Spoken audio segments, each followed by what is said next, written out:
Hello, everyone. How are you doing today? It's William here from Allegory Gallery. Thank you for hanging out with us. I am at the home office today. Um, yeah, I was at the cottage earlier today doing lots of packing and shipping, and then I had to run home for a few things. I had to go and get some groceries, and my last stop was here. So I figured Andrew was also here. He's been working on some paintings. Some of you got a preview if you watched, I think it was just Friday's video. I think we showed one of the preview paintings from Andrew. So if you check that out, I think if you go to our YouTube channel, I think it's like the thumbnail, because we didn't do a thumbnail for that video. So I think it's actually the thumbnail of that video, even though it's like the last thing, one of the last things we talked about. But so he's been doing that. So I came home to join him a little bit. And we've been working on some other projects in the background. We've got some fun stuff coming up, I think. We're still working out. We always try a lot of things. Sometimes they work out, sometimes they do not work out, but we're playing around with some new things. We've been working on some more decals, our own decals, to give you a little hint, and we're going to be working in the studio with some of those and see how things turn out. So exciting things, fun things happening. StreamYard changed the way everything looks now. Not everything, but so it used to be we had about this much room for our comments, to be able to see comments. Now it's like this much room. They gave us the ability to post comments from here, but they also have a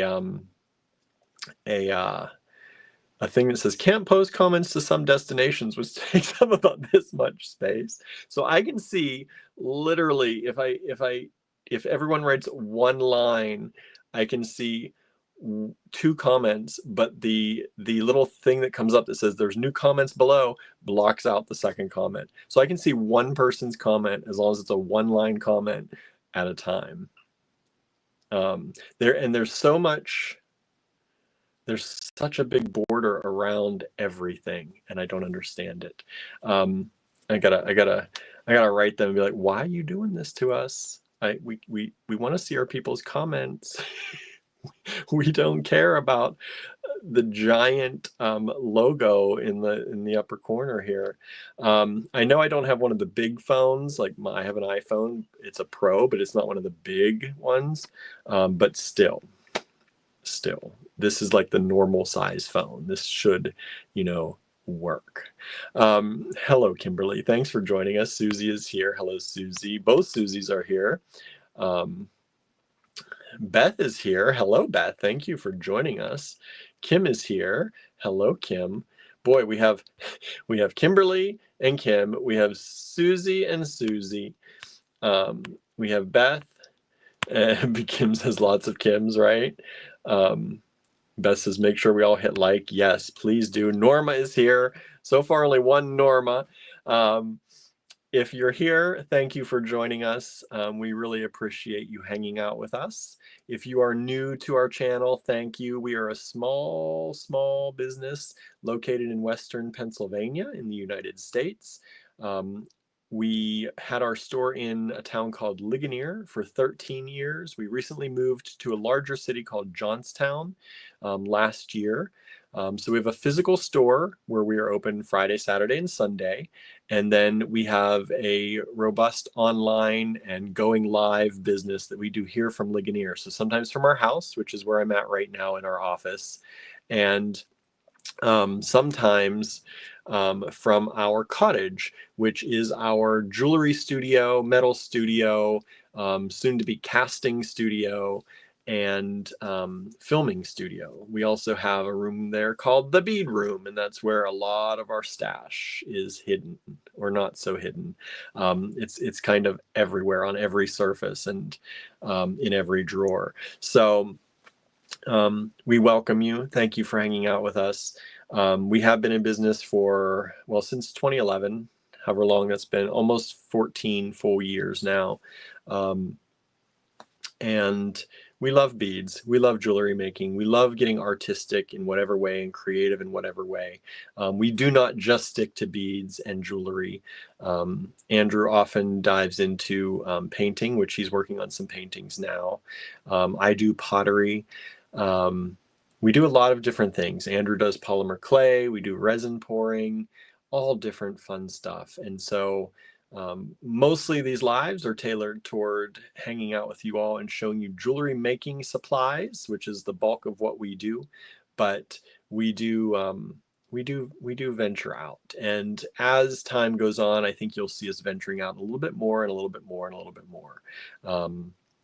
We want to interact with our other kinds of craftspeople and get to know other people and do other things, and it's we've got big plans as always. But the main focus of our business has always been beads, and it is currently still beads, and that's like our love, and we've got a lot of them. And we do a lot of vintage things. We do a lot of contemporary, but we love vintage stuff. And sometimes we bring out those weird finds for you all that we love to find for you and show you. Tonight is going to be miscellaneous tonight. I'm working with the things we have here in the office again, which is a lot. Literally, it's almost unwalkable in the office at this point. We have things everywhere, but a lot of you probably understand that. So yes, it is. We have a lot of stuff, and we're going to show you 30 or 40 lots tonight.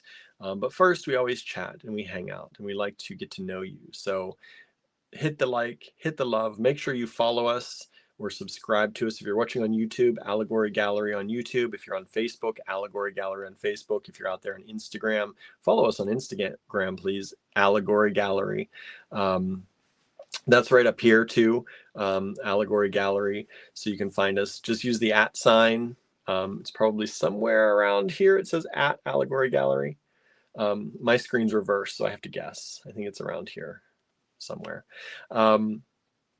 But yeah, we're everywhere. We're on Blue Sky. We're on TikTok. We've just started doing more on TikTok. I've been trying to do a little bit more on TikTok and on Blue Sky and on Threads. So we're kind of a little bit everywhere. Whatever your preferred place is, hopefully we're there. I can only do so many though. But we do the lives on YouTube and Facebook and Instagram generally. And we use StreamYard to go live for all of those, which makes it super easy for us to be able to go live in all those places at once. And we appreciate them. Even if their formatting right now isn't perfect. Kimberly says, I might be watching on 2 devices. I see you as both Kimberly and My Beaded Bliss. Thank you.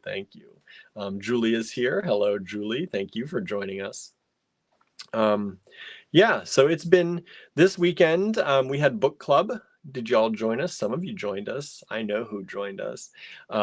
Thank you for joining us for book club this weekend. That was fun. That was on Saturday night from 6 to 8. And Andrew kicked that off while I drove back home from the store. And then we had a good chat about the book and just digressed into chit-chatting and hanging out. And it was a really good time. Some projects have been made. Some people are still working on their projects. Some people are still working on finishing the book, and that's okay too, because not everyone finishes. We know you're busy. We're busy too. I didn't finish the book. I tried listening to the book. I did not get very far. So I need to finish the book and hopefully make a project too. Our next one, though, is going to be, I want to say June. I think we've decided it was going to be June. Let me pull up the calendar before I think it's June 28th. I think that's what we decided, June 28th. But Andrew's got to final check his schedule to make sure, but I think it's June 28th. And we are giving a week for everyone to put in what they would like to read for the book for June. So if you have a suggestion, join the Allegory Gallery Inspired by Reading book club group on Facebook, if you're on Facebook, and let us know what book you would suggest for us to read for June. June sounds right, says Kimberly. Yeah, I thought so. Kimberly says, yeah, I'm cooking dinner, but have the live on in my office while I'm on my phone cooking in the kitchen. Nice. Thank you. Thank you for having us everywhere. Don't miss out. Hello, Andrew. Howdy. Howdy, howdy. Oh, you've got some things. Yeah. I told them you've been busy. You can get first dibs on these, and then the rest of the collection will debut, I think maybe tomorrow. So y'all will get first dibs. First dibs, his paintings, his new paintings. And then the whole thing will debut, I think, tomorrow. Tomorrow? I think so. You're going to be ready? Well, these ones are done. I know. So they're hot to try. Hot to trot tomorrow, Wednesday. What are you saying?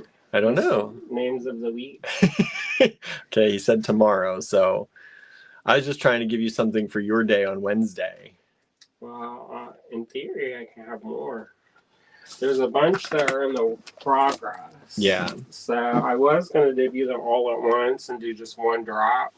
But then I figured that since for AG Live, for everybody who watches, you'll get a little perk for watching. Perk for watching. First dibs. So then you don't have to elbow anybody too aggressively. Get those elbows going. Hopefully you'll like them. They're a little bit weird. I think they're very cute.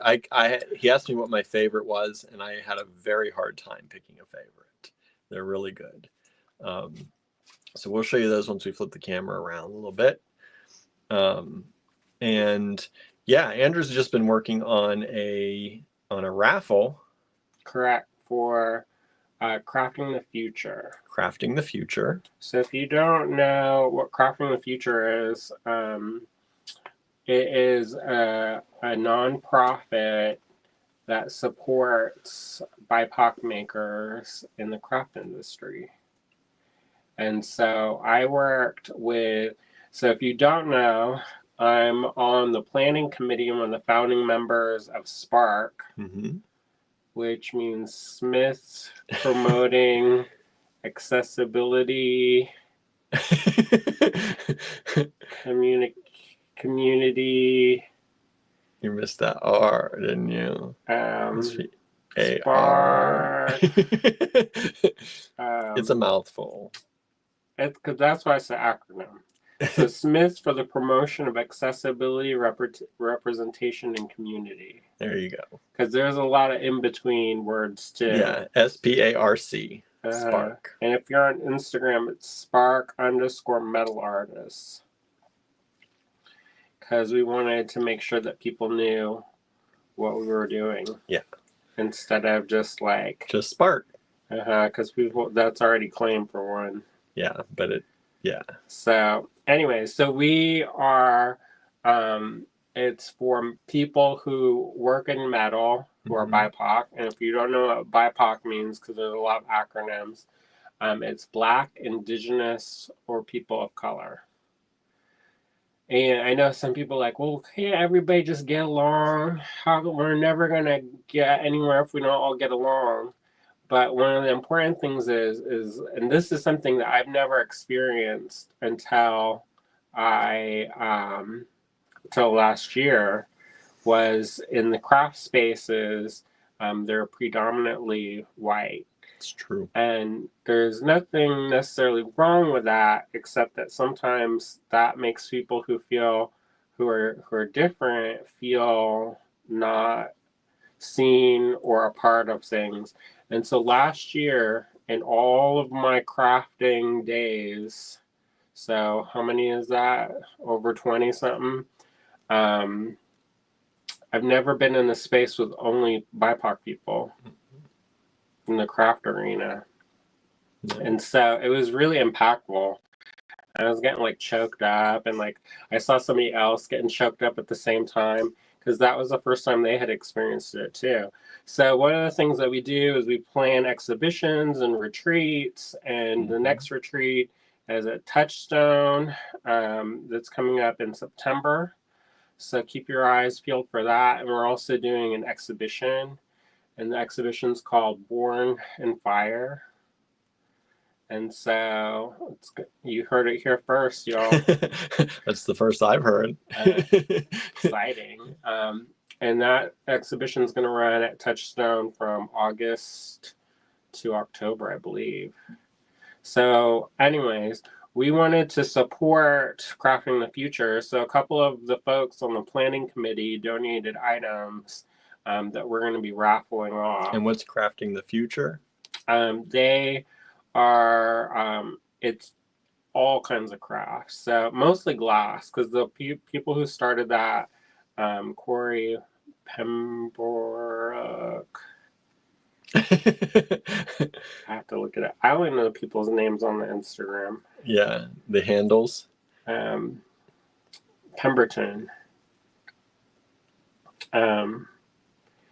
Corey Pemberton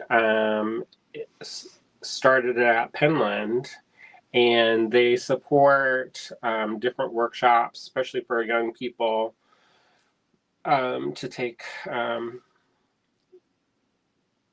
workshops. There are people of color, so a lot of times like kids and young adults. And so the raffle is to support through Spark, but to support them. Yeah, because I was gonna do it on my own, and then because I've done this in the past, and I put out for grabs a pair of my earrings. And you also, not only that, but you'll win, if you win it from us, you can win a cake server from Talon. And he made it out of stainless steel and forged it. And then Bianca put in a sterling silver ring. Nice. It's a little ring, so maybe like pinky ring style, but still. Hey, yeah. Make it into a pendant even. You can spend $10 and win a $300 and something prize package. Yeah. So that is where? On Instagram. On Instagram, and it is on the Spark_Metalsmiths Instagram. Yeah, and you can also see it on mine, but you have to follow the rules. And the rules are listed in the post. And that's to claim it over there. Yeah, so you don't, so the way that it works is you can buy raffle tickets, and you can buy $10, you get one. And then I copied and pasted this from somebody else's post. In 10 is 100, and then 100 is $1,000. Yeah, so whatever you want to donate. So donate that on the Crafting the Future. Okay. So you buy the raffle tickets on Crafting the Future. You just make a donation. And then you send us a screenshot of your donation. Okay. And you get the raffle tickets. And then on the 7th, we're going to pull it. Okay. So it runs from today, March 31st, to April 6th. Through April 6th. Yeah, and then on April 7th, we're going to pull the winner from the eligible things. Okay. And I'm going to enter because I want Talon's cake server. So we'll be entering. So there you go, everybody. If you'd like to enter, you can do that way. And you can find the information, because that was a little bit, I know. But you can find the information on the post on Spark_Metalsmiths. Or on my Instagram. Or on Andrew Thornton you Artist. You have to send your screenshot to Spark. Yeah, Andrew doesn't want all the screenshots. No. I mean, I can forward it, but it's like... It's easier if you I Google that for you? Right. I'm just a middleman. That's right. Kimberly says, I like your weirdness, Andrew. Well, it's extra today. Extra weird today. I'm a little bit broke-ass tired. He's barely slept in I don't know when, he slept for I think 2 hours today. I don't know when you've actually slept for more than 2 hours. I haven't. I was going to say. So. He's been awake.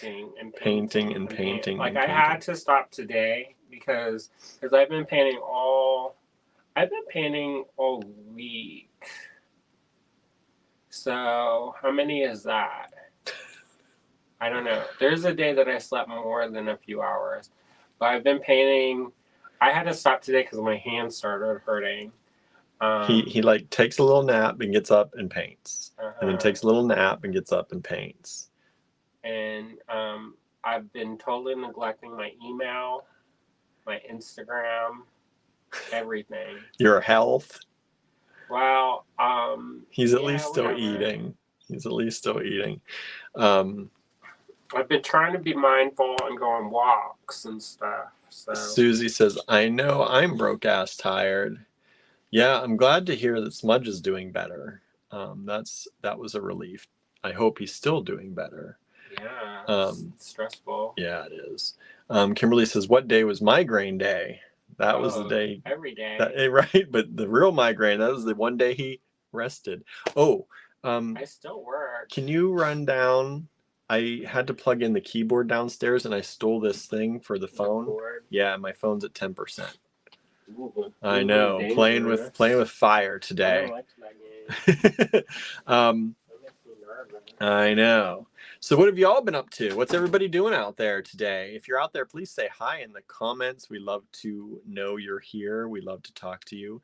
I've only got 2 hearts showing here. So everybody make sure you give us those thumbs up, the hearts, the likes, the loves. Subscribe to us on YouTube. Follow us on Instagram. Follow us on Facebook. We really appreciate all that. And like I said, we are on Blue Sky. We are on Threads. We are on TikTok. So we'd appreciate if you follow us everywhere. You never know. We try and spread the net wide,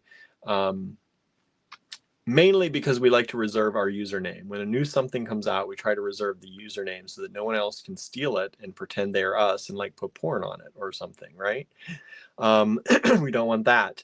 But some of these places we actually like to use and create communities and do things. So please follow us everywhere you can, wherever you are, and that'll help us in case one of the networks, you never know what's going to happen.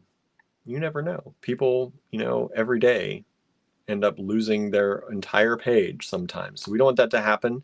We have the most people generally on Facebook with over 8,600 followers, but we would like to make sure that other people can find us in other places too. Kimberly says, working is the end of the month and the cycle starts all over again tomorrow. Yes, I know. It's just like I'm in that small business. It's in that weekly cycle. It's in that monthly cycle. It's terrible. I'm just like, can we just get out of the cycle a little bit, just for a moment? Like, can we have a month that doesn't involve any, paperwork or bills or invoices or anything? Can we just have a month where we all decide that the whole thing gets put on hold for a little bit? Can we do that? Maybe that'd be nice. Cindy's here. Cindy says, I've been watching Jen's old tutorials today. Yeah, that's great, right? I woke up this morning to see Jen's post. She shared about her old tutorials. By old, it's like a year or two. She shared on her page, The Giggly Gypsy on Facebook, she shared about how she was doing tutorials for us, and she misses doing them. I think she has plans to start some lives of her own on her business page, The Giggly Gypsy, come summer. She now drives school bus, and so during the school year, she is crazy busy between that and her kids still in school.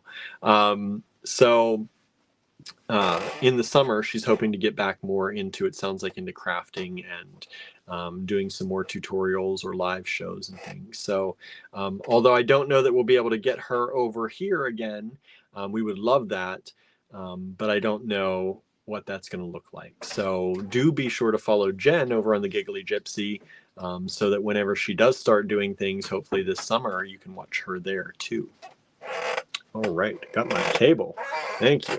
Welcome. One moment, everybody. Hopefully, whoa, I don't knock everything over.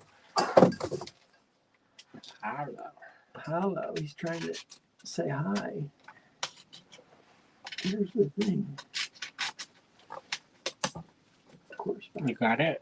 Well, kind of. Just I can do it. Okay. How many people does it take To plug in a USB-A cord? That one, for some reason, is always 3-4 times before you get it the right way up. It's like that thing. Did you see that meme about plugging, like the plug in the dark? Yeah.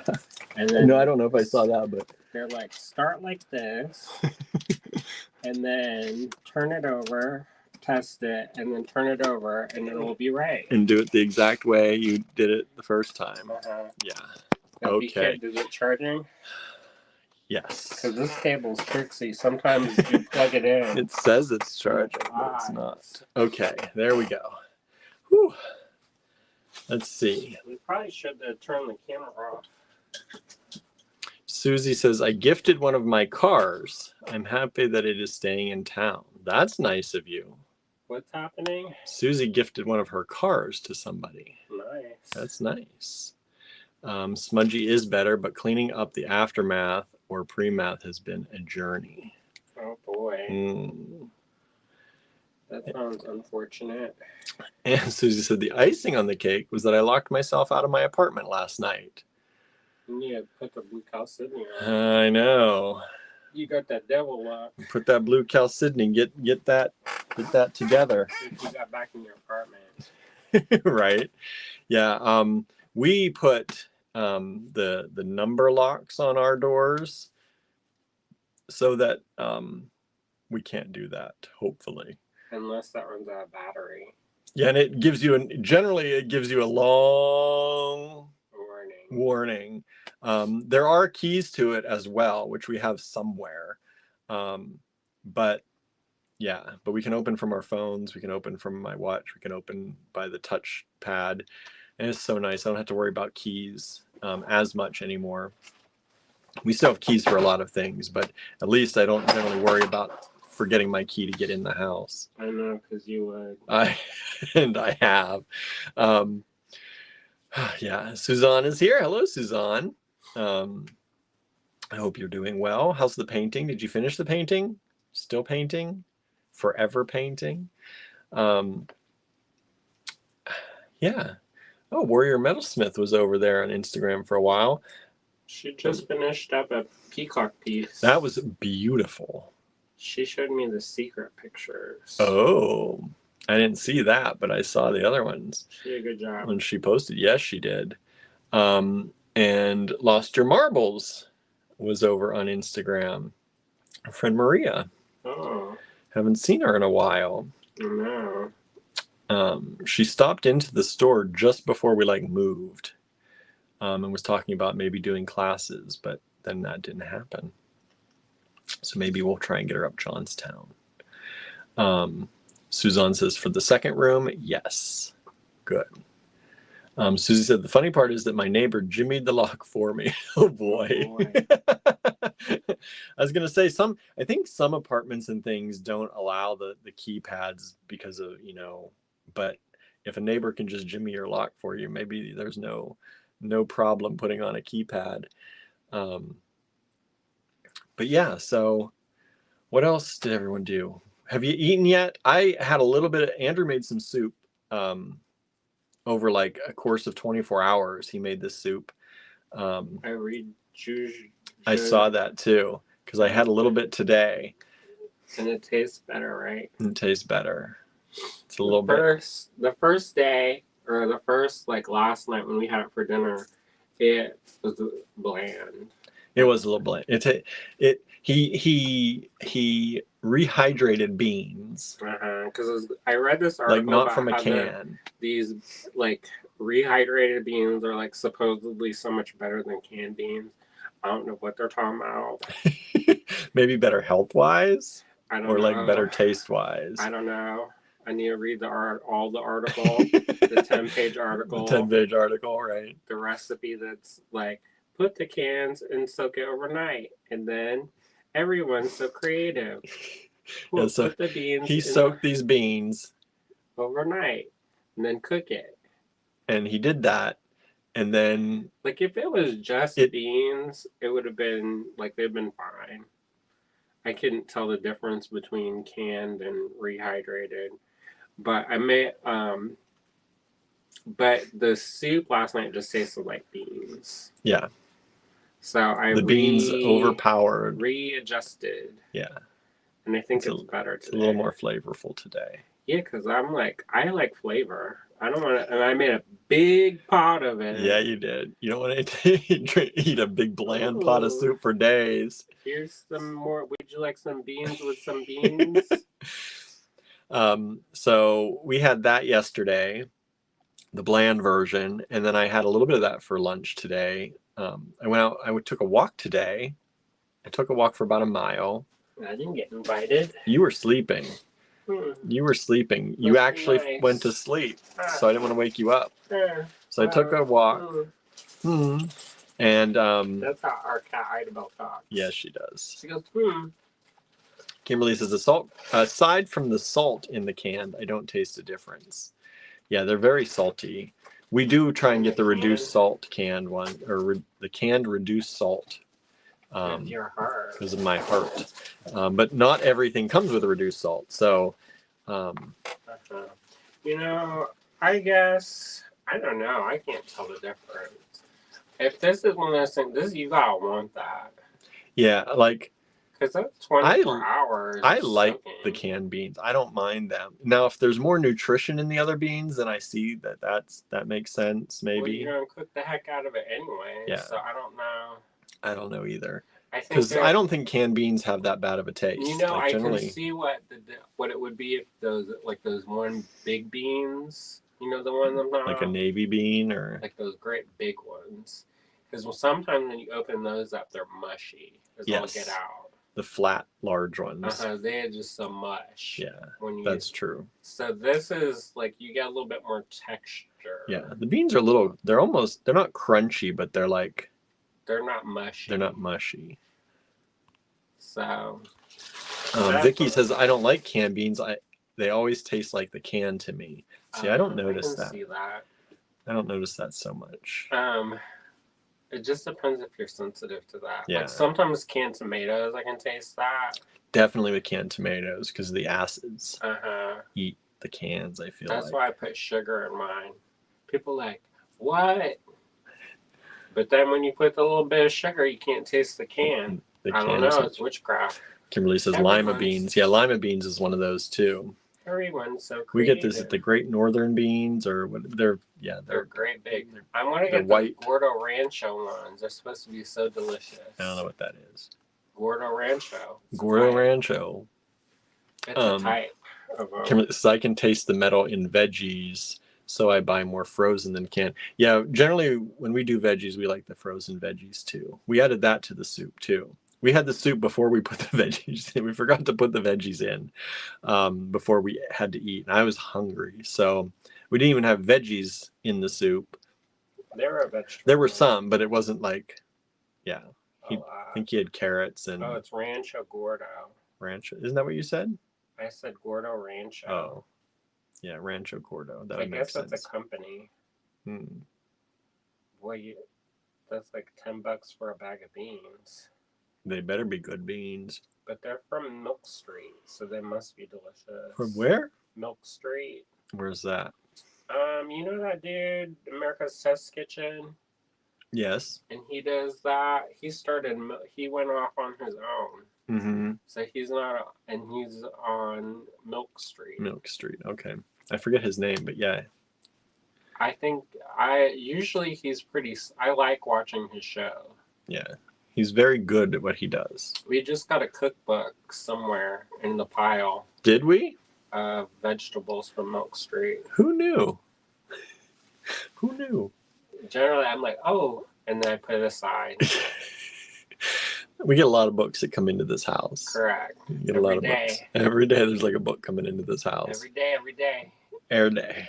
That's my happiness. Yes. My self-soothing. Self-soothing is buying inexpensive books that he gets on discount. They're like $100 books for like $5. That's how he self-soothes. And I'm like, I feel like I've accomplished something with my life. You've collected books 'Cause I enough. got a A deal, deal. a library. Christopher Kimball, says Vicky. Good Uh-huh. recipes from America's Test Kitchen and Milk Street. Yeah, and Susie says I get the Milk Street magazine. Didn't know they had a magazine. See, I don't know any of this. I only knew him from America's Test Kitchen. But yeah, so we had soup. What'd y'all have? What'd you make for dinner? What's going on? We what else? I told them we have some plans that we've been working on, some stuff. What are they? Very vague. Which one? We did decals. Starting to work on Oh. some decals. Yeah, everyone's so creative. If you like vintage imagery. Yes. Vintage imagery. I didn't even tell them that. Oh. But well, there you go. We're using vintage imagery for the decals to create a line of things, maybe. AG Vintage, y'all. Mm-hmm. We're gonna. I think it's fun. And guess what's coming up first? Vintage cats. Mm-hmm. If they work out. Yeah, we'll test it. I'm teaching a class on this, like contemporary crafts. So he's gonna get good at it. Mm-hmm. Velveeta skillet supper, says Kimberly, is what she had. That sounds good. I do like a good Velveeta thing sometimes. It's just that cheesy, salty goodness.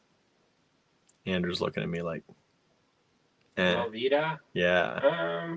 You know. You know. It does. It hits nostalgia. I love a good Velveeta mac and cheese. You know what? I have very fond memories of Velveeta through. They were one of the branding partners for Willow as a child. That movie. For the movie, I played the video game. I guess I did see the movie. I made you watch the movie. Yeah. Recently, and the show, the remake. That was not it. great. Disney Plus was like, this is so terrible, they took it off. There's no way to watch that now. No. There's no way to watch it unless you recorded it. It's kind of a shame, but it was terrible. I wanted it to be good because it had some of the original actors. Yeah, I was shocked with how terrible it was. And, there are some people who liked it. So if you like it, I'm not disparaging your life choices. Right. I hope that I'm glad that you enjoyed it. Like, I had a teacher, I wanted to enjoy it. And he was like, I love it. I just love it. And I was like, whoa. But he was also around, he's a teacher, like, of young people. Mm-hmm. So he likes that young energy, but also he has the it was very oriented that way to young people. It felt like it wasn't the script. It wasn't for nostalgia. It was like they were trying to start it again, and they should have stuck with nostalgia. I think because I was like, and then they had like the original people like fighting like mom and dad, like generational trauma time, and I was like. That's a choice. Ooh, Norma had a blue cheese burger and tots. That sounds great. I know. Kimberly says it makes a great broccoli cheese soup. Mm-hmm. Yeah, it does. Julie had hot and sour soup from a great Asian restaurant. That sounds great. That sounds really good. Lennis is here with us. Hello, Lennis, joining in. Kimberly says, Norma, that sounds amazing. I know. Lennis is doing the purge. Lennis is doing the purge. And got her a new email address. I didn't get the new email. Wow. Andrew just gets everything. He gets secret pictures. He gets new emails. Well, do you talk to Lennis on your own? I guess not. So there you go. There you Makes go. sense, huh? I guess if she claims anything, I'll get the new one. I don't know how that works. But this is a good reminder. If you've recently changed your email address. And I'm going to segue in. If you recently changed your email address, make sure we know. Otherwise, you're going to be like, how come I didn't get an invoice? I don't know who you are. Stranger danger. We do get that sometimes. People will they have multiple emails and they'll send us from their their secret email or their personal email or whatever. Yeah, And then I'm some of like, y'all have I fake don't know names, who this like, is. And I have to do some deep digging sometimes. yeah, if you are like incognito, then that's cool. But let us know who you are. Yeah. Because there have been some claims I've almost not gotten out because I'm like, I don't know who. And then I do some deep digging and used it once. Some of y'all have 3 different names. And I was like, now I get it because I have about 6 email addresses. But I have a few different email addresses now, but I don't have different names. No, for like the usernames and stuff. And I get why people have it, like, oh yeah, stalkers and don't want to have to. You gotta be careful out there. But yeah, just make sure we know who you are when you send that email sometimes. Yeah. Because it's very embarrassing to me if I have to write back and say, who are you? Even though I shouldn't be embarrassed because I don't know. But I do dig around a lot and spend a lot of time doing that sometimes when I should just write, who are you? Because I have literally spent like 45 minutes digging one before. One time he got this little tiny picture maybe from somebody's LinkedIn, and he blew it up and said, do you recognize this person? It's all pixelated. I was like, no, I don't recognize this person with sunglasses on. Right? This slightly blurred out. Yeah, it's true. Norma says, it was good, Kimberly. I almost always make my burgers at home with blue cheese. I do love a good blue cheese burger. I haven't had one of those in a while. I guess you could. Yeah, there's no reason why I couldn't. Impossible. Use the Impossible Burger. Beyonder. Embed it with some blue cheese. Do you cut it? Do you make a core, or do you mix it all throughout? Norma, do you just put blue cheese on top? Or do you put it in the meat and cook it? Or do you bury it in and cover it? You mix it in, so you got put it on top. Little molten surprise. Yeah, you got a pocket in there, or you have it just mixed throughout, or you just put it on top at the end. Lettuce says, I just finished veggie sausage, eggs, baked beans, toast, and mandarin oranges for dinner. Sounds good. That sounds like an English breakfast for dinner. Wow. Makes sense, right? Norma says, sometimes in the middle, sometimes on top. Here are these two. Oh. Great. And then I also have my little drawings. I think these both are good ones. Oh, somebody was asking me yesterday what scissors you use. And I use them in a very specific way. So these ones, I don't actually chop it. I just barely close it like this. Show them. And then I pull the thread through. Because sometimes when you go like this, demonstrate it. If you go like this, sometimes unless they're like super precise, which maybe they are for the first time, sometimes what happens is the thread gets bent. Yeah, it just bends. And it's not as easy to put through the needle, the eye of the needle. Because somebody was asking, it was the woman that came in yesterday into the shop, and she wanted to know what scissors you used because she does those tiny, like your little witch earrings and your little, and she's thinking about she's like, I can't find scissors that are sharp enough and pointy enough that I don't have a little thing. So that's the trick of it. Because she's like, it sticks up, and she says, no one would see it, but it makes me crazy to know it's there. So that's how I trim it. So you put it in and you pull. And I learned that from sewing, because I took sewing in school and that's how they cut economics. And they didn't trust us with sharp scissors. So we had this little contraption that looked like a little disc, and it had 2 blades in it, and then you cut the thread that way. That makes sense. Kimberly says the thread burner might help too. Yeah. I just never think to do that, and then the times that I have, the battery's been dead. Of course. And so I'm like, what's the use of this? Yeah. Because you don't use it enough. I know. Yeah, you don't do that kind of work enough. Because I can barely find my scissors as it is. So, oh, the other one that I use in my travel kit is nail clippers. Yeah, you do use nail. I forgot about that. And that's a little secret. Because that gets in there real tight. Uh-huh. And And they do the cutting. Yeah. This one, it's kind of like a shearing action. And then the other one is definitely not a shearing action. No. It's like your Blade to blade. Yeah. Blade to blade, like a flush cutter. Uh-huh. Let's see here. Anna's here. Hello, Anna. Thank you for joining us. Lena says, does the thread burner only work for polymer threads or cotton too? In theory, it will work. Should burn Fire's anything. fire, right? Yeah. I don't know if it... I don't use it. So have to ask somebody who uses it more often. Cause... Norma said, there's a Fisker small scissors I use that's razor sharp with a slanted pointy tip. Have to look into that too. Yeah, because someone was asking at the store, and I said I would get the scissors you use, and this is them, but I don't know where these came from. They're not. We sell them. Huh? We sometimes sell them. I'm gonna say we haven't had these in a while. If we sell them. I'm trying to build up an order because somebody asked for builder space, and they don't let us buy onesie twosie. No. So we also need stretchy cord. Okay. What's the diameter that you need? The 0.5, 0.7. Okay. Most. I mean, I could use them all, but we don't really sell anything above Just one most of the time. Yeah. You know, we did have one customer.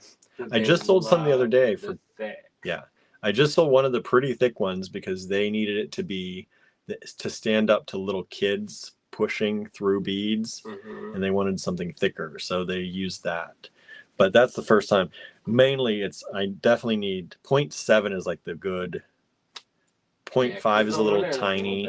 Too thin. Yeah, 0.5 is pretty thin. There's a way. I think there's 0.7, 0.5, and 0.8. And I think 0.7 is If you use the thin one, there's a way of doing it double. Yeah. And there's like it's a different knot. There's a Hong Kong. They make this. We do have that, but I don't sell that. Yeah, because I always forget how to do it. But that stuff is like super strong. Yeah. Yeah. So it's real good. Anna says, don't burn cotton or natural materials, flammable, and don't melt like poly or petroleum based. And what are you going to use? Kimberly says, I don't really bead with cotton thread. I use nylon primarily. I have tried it on the hemp. Do not recommend. Does it stink? Stink, or maybe it just keeps burning. Yeah. Because with nylon or something, as soon as you pull the heat away, it should stop. But that's... How y'all do with silk? You can clearly tell I don't use it. Yeah. Yeah. That's why I never recommend it, because I don't use it. Right. Yeah, so I definitely need stretch cord when you place that order, if it's the same people. Natural materials keep burning, says Anna. Yeah. Hydrate, everybody. The Ring of Fire. Hydrate. That's your daily reminder. We've been watching Pottery Throwdown. Yeah, we've been watching Pottery Throwdown season 8. I can't believe I think it is. I have to, some of those shows, I forget who the people are. Oh, yeah. And they're not, like, celebrities. They're just, like, random people. So... Like, I follow some of them. I end up following some of them on Instagram, and so now I see them more over and over again. But, like, Princess, who's doing the kiln now... Is she allowed to talk? I know, but I don't remember her. And I should, but... I don't think she was on very long. I don't know. Maybe she was, but I have, I don't know. Some of those ones, they're like, they got raptured. Yeah. From memory. Raptured from memory. Kimberly says, both smell, smoke, and it burns. That's no good. Yeah, I think they're mainly meant for, not natural materials. For the nylon and stuff. That's what I've always thought. But again, I definitely don't use them. 'Cause I don't do that kind of beading. I started a bracelet for my book club project. Yeah, I did.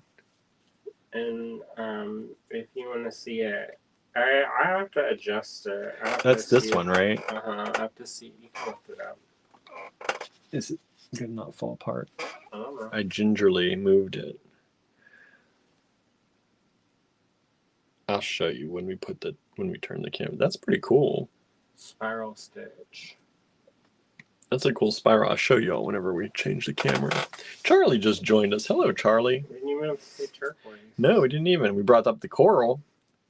Coral brought you to the yard today. You got summoned by the coral. Coral, turquoise's best friend. Kimberly says, yeah, it was an experiment. Just wanted to see what it would do. The hemp cord. The hemp cord. So what's everybody doing out there? If you're looking for something, let us know. Yeah, if you're looking for some kind of material or something, some supply that we don't normally stock, you can always send us an email because we do put together orders every once in a while. Every day. Yeah, but I order stuff every day, pretty much. But like these kind of orders, like he said, sometimes we have to get a bigger order. So we tack it onto the order, and when it gets big enough, we place that order. So if there's some kind of material or something, anything. With that order, you have to commit to getting it. Yeah. If we place the order for you. If it's like $1, then don't worry about it. But if it's something like, oh, I want to try this new $40 plier. Yeah. Then you have to commit to buying that. Yeah. Because we can't just we can't sit on that. Yeah, correct. But if there is something you're looking for and you'd rather buy it from us than, one of those big box or Amazon kind of stores, let us know because chances are we can probably get it. It just takes a little bit longer. It just might take a little longer, but you'd be supporting. Not really. Yeah. Because since we combine shipping on stuff, sometimes depending on when you order it, it could, if we have enough in our minimum, then we get it right away. Right away, and it goes right out with your stuff. Yeah. So it just depends. It's like catching a train. Mm-hmm. Yep. If you're on that schedule. If you get it when it shows up, you're on that train. Yep. If it passed the train, if the train go out the station, then as you're walking on, right? Charlie says, "Hello, I'm making cinnamon roll pancakes for dinner." When are they available? I know. When are they going to be over here on that train? I'll catch the cinnamon roll pancake train. No. So that's a pretty coral bracelet too. Charlie, making me thinking about that throuple. Andrew's ready. I know. He's like, who can we bring in that's gonna cook and clean? No, your boyfriend's got, or partner, he's got good. I know. I hope he knows. I know. Because I did that when we first got together. I used to make William a little fancy dinner or like lunches. Yeah, he made me lunches to take to work. So he worked at Apple, and this was the mistake. So I made like this cute little box, and then they were like, "Oh, what's in his lunch?" So his coworkers would go and see what he had for lunch. So I'd be like busted ass tired, cooking, half asleep, making these little fish patties in the nighttime. Special lunches. He wanted to impress all the coworkers at Apple. And then so because he was talking about how he couldn't find anything that was like affordable to eat around there. Yeah, it was in a not so affordable area. Yeah. Especially when I just started that job. And then he's like, I ate something from the vending machine. Yeah. And I was like, oh. And then they brought in a good vending machine after that. They had some pretty good meals in that, but oh really? Yeah. But not the first one. Kimberly says, "Wow, Charlie, those sound delicious." I'm ready. Suzanne said, "Did someone Barnaby say cinnamon?" Yeah, he's been super sweet lately. He has been. He's downstairs. He's been sleeping downstairs. I slept in the other room again last night, so he couldn't sleep with me. So he slept in his man cave, I guess, most of the night, Andrew said. Yeah, he's in the basement most of the night. And then now he comes up for snacks. He comes up for snacks and to spend some time with us, and then he likes to go back down. And so he's down there right now too. He's been down there for most of the day since Andrew took a nap and I went to work. He'd rather sleep down in the basement. Because nobody's fussing with him. Yeah, nobody bothers him down there. He has a little blanket set up on top of a standing freezer. We have a standing freezer. It's as big as a refrigerator, but we don't use it. So it's down there, and we have a blanket on top, and it's beside the dryer. So he jumps up onto the dryer, then jumps up onto there, and he's almost at the ceiling at that point. It's at the highest point. Yeah, it's the highest point in the room, and he sleeps right there.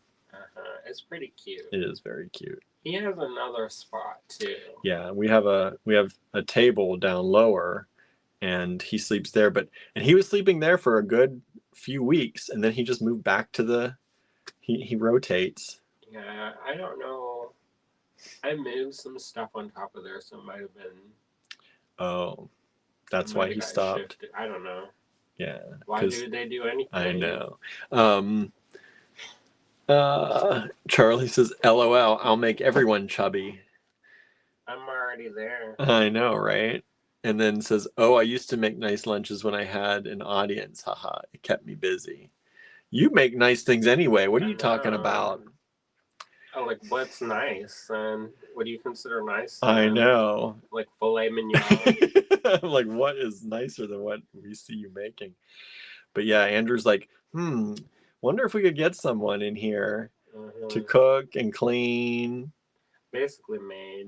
And or a chef.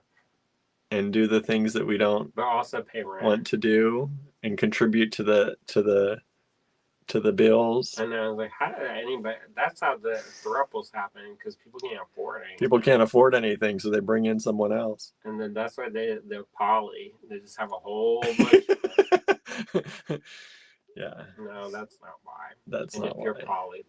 I'm sorry. Don't be flippant, Andrew. Huh? Don't be flippant. What's flippant? Flippant. Oh, flippant. Flippant. I thought you were like flipping. I was like, what flipping? What are you flipping? Flipping tables. All right, let's put the camera around. Speaking of it, right? And we'll start taking a look at some stuff, I guess. Are you ready? We got some paintings to look at first, and then we got some things. Did anybody say anything I want? I didn't even ask. Anybody want anything tonight? You can customize this show a little bit if you want to. I always like it. It gives me a direction. I don't always do it. I can't always do it because the stuff we have here is a lot different. Yeah. All right, let's get this set up. We were doing the Zoom last, and we got all discombobulated here. So get our lights up here, get this light up here. There we go. So this is the bracelet Andrew started making with the spiral stitch with coral rounds. And there's vintage check seed beads in the core. Yeah, you can see through the core, the bigger beads there are vintage check seed beads. But then it's all coral rounds in this spiral stitch bracelet. And then I'm going to add that little Manospiga charm. Which is here. To the closure. And I think I'm going to use the AG Fine Pewter toggle. Nice. It is a little bit tender right now on the ends. So just be careful with that. Yeah. Tender on the ends. Because I don't usually use a stop bead when I'm working. No. I work so quickly that that I don't really need it. But for For stuff I stop, sometimes I have to remember. Charlie says the cinnamon roll pancakes aren't too bad, just very sweet. I don't make the cream cheese sauce since the cinnamon sugar swirl is enough. I bet. Charlie says I'd make Japanese bentos and tried to make everything really pretty, or I'd have a plug-in hot plate in college and would make food that would smell good in the classroom so people couldn't complain. That's good. That's good. All right, so there is that and that, and we have paintings to look at, everybody. Mm-hmm. These are going to debut for you today. Now how much are these? I think 75. 75. Introductory. Okay, so we showed y'all, if you missed it last Friday, we showed y'all this one. How are they going to claim it?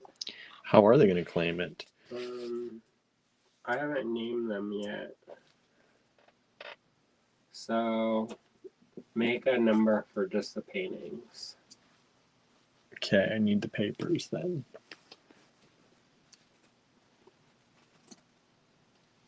Thank you. All right. So if you'd like to claim these, we'll do P1, painting 1, $75. That's this one. And you want to talk about how you made these? I worked real hard. So the backgrounds are Bristol board, and that's basically like a thick rolled paper illustration board kind of style. I like painting on that. I love painting on wood, but it takes up a lot of room, and it can get expensive for me. So I like Bristol board because it's a good base. So I can collage on top, I can paint, and it doesn't get all funkadoodle. But some of those paper substrates, if you start painting on it, it can get real bendy and like real wavy gravy style. So this is a good one. It's archival and doesn't have a bunch of acid in it. So I also appreciate that as well. Oh, Donna has joined us. Says, my son is doing really well. He's now in a regular room. I'm going to be a caregiver for him until he gets used to his new normal. Oh, good. But I've been there with my dad and my mom probably sometime this weekend, but we don't know yet. Good. Yeah, good. I'm glad he's doing better. Yeah. Oh, Charlie's also asking, can you get silver and gold crimps? In theory, we have them. Like silver and gold plated? So because they wouldn't be, they're always generally plated. You don't want gold, solid gold. For one, it'll be expensive. Number two, the vermeil ones work really good. But yes, we can add it to the list. I thought we had, if you want like sterling ones or if you want gold filled, let us know and we'll put it in the order. Plated is good, she says. Because some of that gets expensive. Yeah. Like the vermeil ones, they're raw. Yeah. And also, but I think I have some in the store. The vermeil ones? No, the just plated gold and sterling. Oh. I think. We used to sell a mix and match kit too. Yeah. But yeah. Anyway, but we can get more because we're probably running low anyway. That is but send us an email, Charlie. That one thing I will say while we're talking about crimps, that's one thing that I highly recommend do not skimp. Yeah, don't skimp on crimps. Because there are people who make base metal crimps and they're like pewter or tin, and they're like, oh, I can get 1,000 crimps for like 50 cents, and they'll break. It's not a question of if they'll break, it's when they'll break. And we used to do repairs in the shop, and that was the number one repair. Yeah, between either that or people just not crimping the right way. But crimps are the problem. Is generally speaking, where we'd have to repair stuff. So the backgrounds I use, I made a bunch of cutouts, and I use those to make like a textile with a gel plate. And with these ones, I specifically layered different iridescent and These are so cool. reflective paints in the back. So this one's a little bit, it's got reflected, or it's got iridescent paints on the creature. And that one's kind of like inspired by axolotl, but different. But different. And you'll notice some of these things, people are like, what's that? I don't know. It's what showed up. Kimberly says soft flex and beadalon crimps are good in my opinion. I like soft flex. Mm-hmm. Some I've had issues with. I like beadalon, but sometimes I've had things break. So, and the soft flex ones, I'm not. Don't go telling beadalon I said that, because I'm friendly with everybody. But the soft flex ones, I've had pieces that have been on the trade show. Hundreds of people wore the necklaces. It's been slung around and this, that, and the other thing, and they're still holding up. Yeah. Some of the samples are over 10, 15 years. Yep. Yeah, and that's what we carry theirs in the store, among other ones, though, too. So, and then, so then after I do the backgrounds, I then modify the backgrounds. I layer the paint again. And so the layers... Lennis is so cute. I tried not to put too many layers because sometimes I get like really wavy gravy textures in the background. And so I tried to limit... Yeah, these are like, they're layered, but they don't look like they're thick layered. Because usually I make too thick. And that's what I really liked about, like, there was so much color and vibrancy, but it didn't look like there were layer upon layer. Well, it makes it to paint a little bit easier because I sometimes make it harder on myself. I'm like, oh, I'm gonna grind up this ash and put it in there, and so I'm like, oh, it's gonna have this so much too. Well, sometimes like sandpaper, and then it chews up my brushes. And so some of my brushes, I mean, I don't have any. I have fancy brushes that I'm scared to use because they're expensive brushes. And I'm gonna save this for. It's like the fine china. Save it for company. No, actually, it is for fine china, but not like that. It's like for painting china painting. Yeah. They're sable brushes. These ones are not. No. Charlie says, "Look at that little face and hair." Thanks. Isn't that cute? These are approximately 5x7, right? Yeah. Oh no, 4. I saw something pop up. 4x6. That was Charlie sending for crimps. Oh. 4x6. I got excited for a second. He thought he sold one. And I was like, wow, somebody must really like that. Before we're seeing the other one. I know. Donna said, Andrew, these are amazing. Yeah, I tried really hard. So these are 4x6. 4x6, not 5x7. Look at this. She's just going out for her daily shopping. Which one? Oh. Like the little kawaii Cthulhu. Mm-hmm. Cthulhu kawaii. Cthulhu kawaii.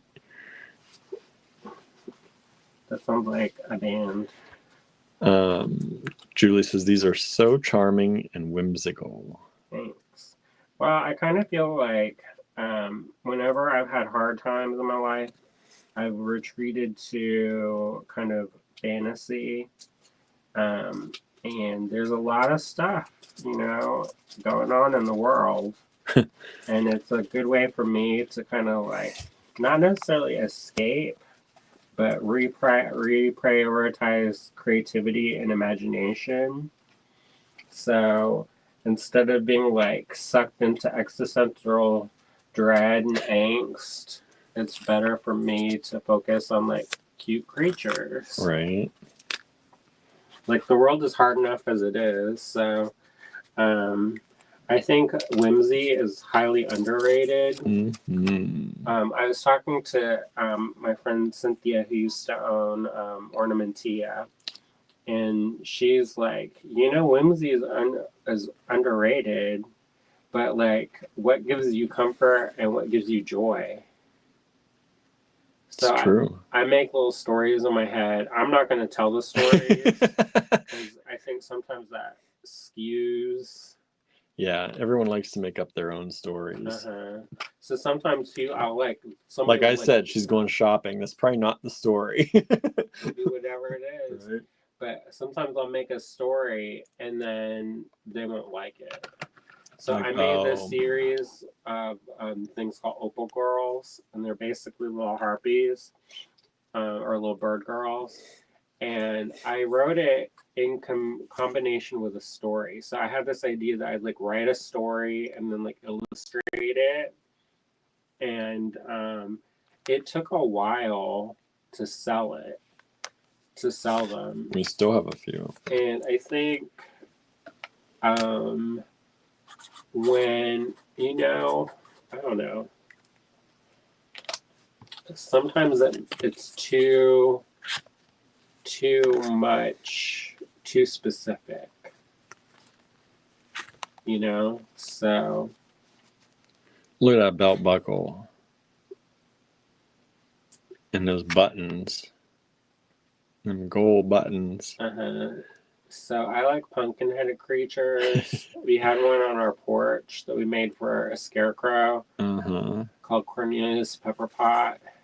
Same kind of hand motions. Mm-hmm. He even had red pants, didn't he? He had red shoes. Blue pants, red shoes? I think blue pants and a red green shirt. And red shoes. And the big red bow tie. But similar. Charlie says it's his expression and outfit for me. Isn't he cute? And so some people are like, why do you paint vegetables and fruits with faces?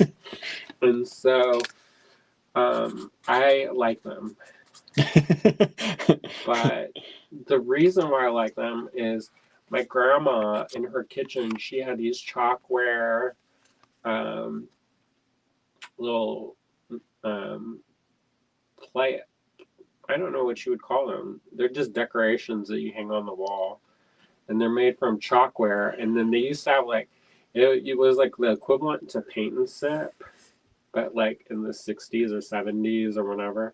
And so my aunt had painted them. So they would make the chalkware and then people would paint them. Mm-hmm. So in my childhood, I remember them being on the walls, and I would have stories about them. And because we used to spend our summers at my grandma's house.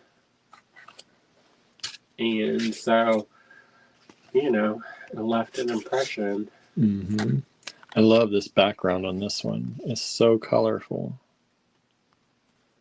Thanks. I mean, the whole thing is colorful, but that background is nice. And you'd be surprised how many layers of paint are on that one. But like I had to,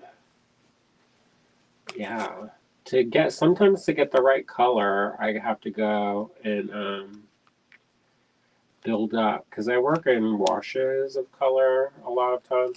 So what I do is then I block out the figure with gesso, and that provides a nice surface to do.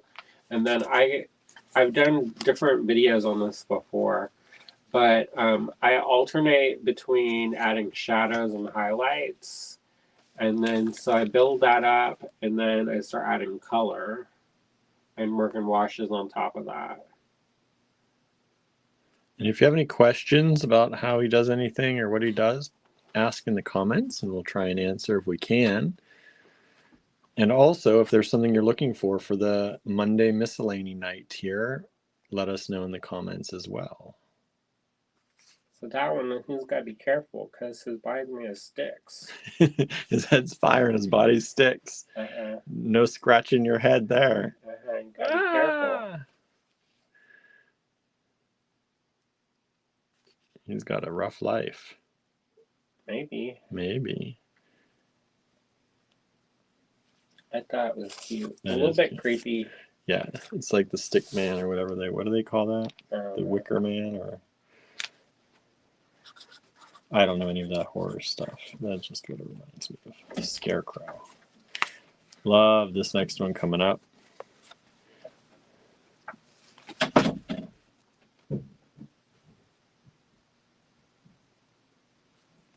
You got the goldfish with the body in the suit, underwater, but in the goldfish bowl.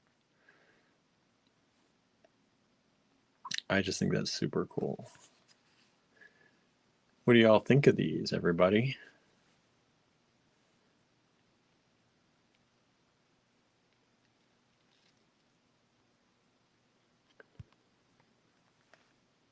What do y'all think?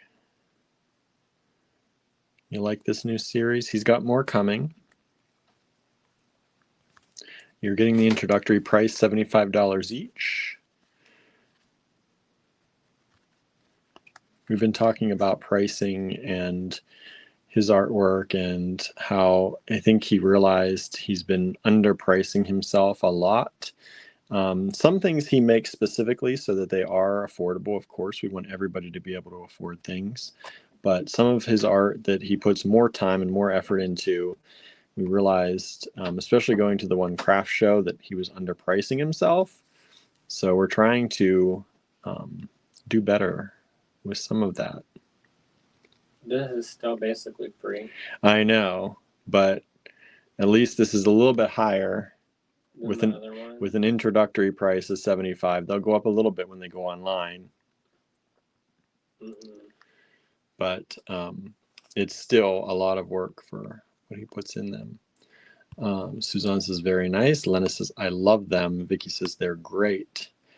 We did a series a while ago called Portraits from the Other Side. Mm-hmm. And so these are kind of like those, but they're a little bit different format.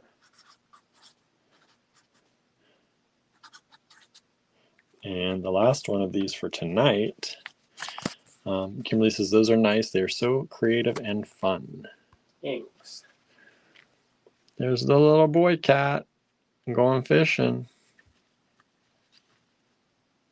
I just say boy cat because it reminds me of Barnaby, even though it's more ginger than Barnaby.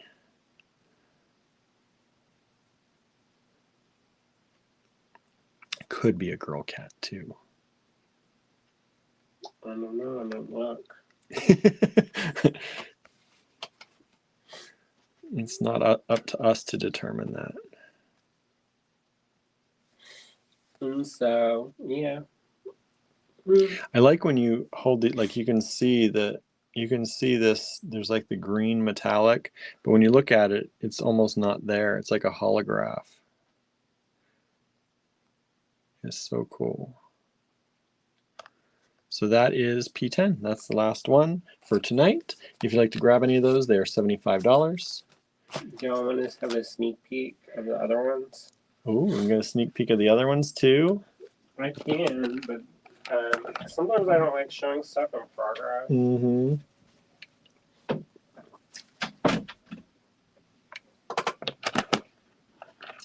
Anna loves them. Thank you so much. Yeah, I think I love this series. I can't wait to see how these other ones turn out as well. He's going down to get more to show you the in-progress ones. It'll kind of show you, like I've been seeing some of them in progress. It kind of shows you how he talks about blocking them out with gesso and things. I don't know if these ones are still in that stage or not, but it's really interesting to see. Oh, there's my cable getting in the way. See, that's the thing with this. All right. Got too many cables around here. So, I have them a bunch in a different... Some are blocked out in gesso still. Yeah, so I kind of sketch with gesso. And then... So this is the first stage after the backgrounds, right? Yeah. Yeah. And then with this I have to be careful because it's hard to match the background. So like if you have a solid color, like if you mess up, you can like paint it back in. But with this, since it's not like a solid color, like I have to be mindful of that. Mm-hmm. And so these are just kind of sketched with the gesso. And so that's just roughly sketched. And they're a lot of times there will be a lot of change. So Mm-hmm. from where an eyeball is or some. And then I this one I don't have any with just the wash. So I go in after. Oh, well, so maybe this is, you can see it. So I do a wash of burnt umber, raw umber. And so I block out the shadows that way. And then I go back on top of that and start defining the shapes a little bit more.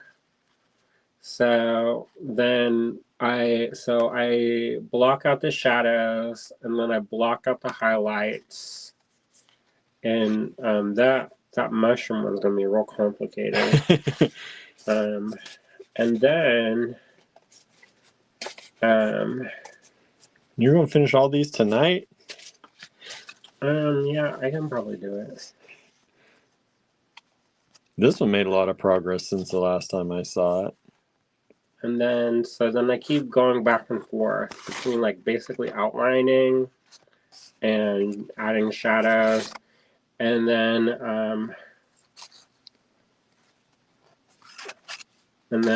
like some of them like they don't have any clothes. Some of them I'll add more. I'll add clothes on top, but like that one. And then I do washes of color. And then one of the things that I do a lot of times in my work, it's very illustration based, is I outline things with like a dark line usually. So like I have like a lot of like washy colors, and then I kind of lock them in with a darker line.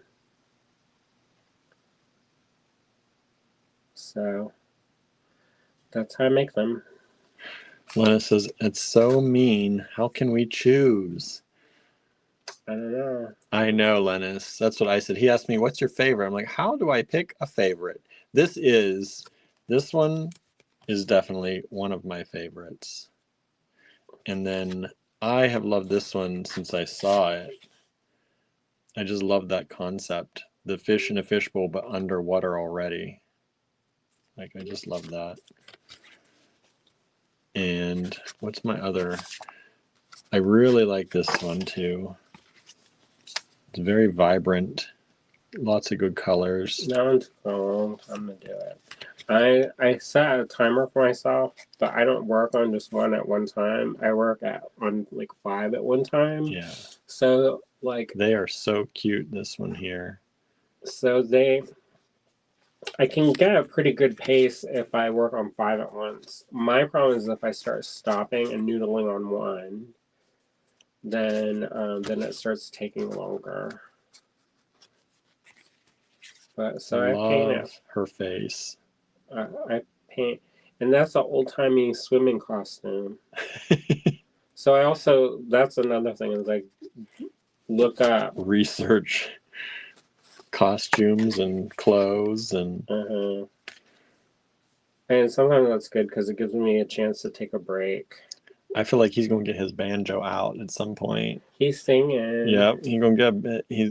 got that, I don't know, like that old time country bow tie and blue jean shirt, and he's gonna get his banjo out. Maybe. That's what that reminds me of. And then, so in theory, I had this idea that I was gonna make an Oracle deck, and I'm like, we'll see. And the reason why I say that is because I want it to actually be good. And I don't want to, like, I want to be mindful in what I'm creating. Yes. And be, like, put intention into it instead of just, like, using what you made. This looks like it could be a Guardian card. Yeah. Oh. Yeah. This one definitely is Decay. I think I'm going to like this one when it's done. That one is surprisingly closer to being finished. Yeah. Actually, it's not. I don't know what I'm saying. But I like the look of that one a lot. This one looks good too. And these ones are all really rough. So that's the thing, is like a lot can change. Because she's got that third eye going on. Yeah, I haven't.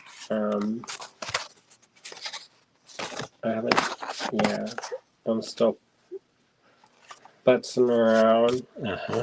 So, anyways, there they are. The first 10 are ready for y'all if you want to grab any of those. And if not, then they'll all debut tomorrow, probably. Debut tomorrow one more time with introductory pricing. And then they'll go on the website or go on his timeline and go up.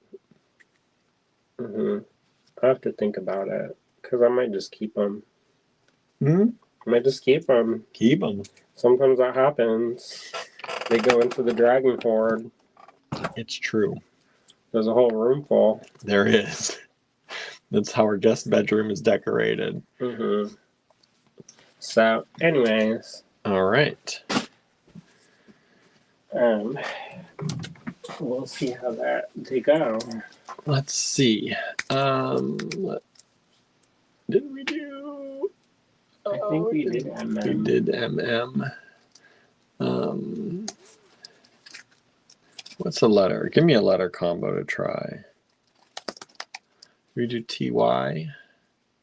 No, never did TY. Thank you. Thank you lots.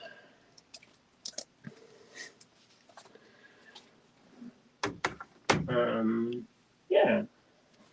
Here's your papers. And these. And did you want to do anything with these? Can.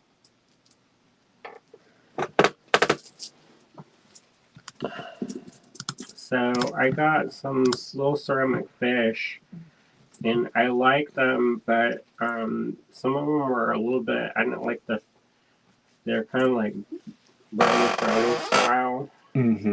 So I zhuzhed them with paint, and I don't know if people are gonna like them or not. Charlie says, I want to see the guest room gallery one day. Well, you can stay in it.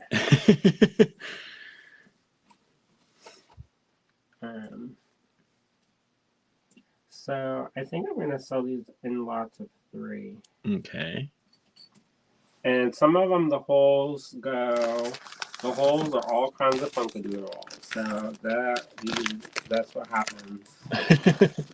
Some of them, most of them are through the butt to the mouth. But there's 1 or 2 of them that you have to hook it through a space. What do you need? So what is that?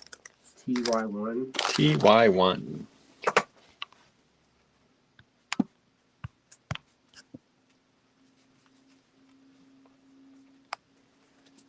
And then I'm basically charging what they charge for Peruvian hand-painted ceramics. Oh boy. Even though I'm not Peruvian.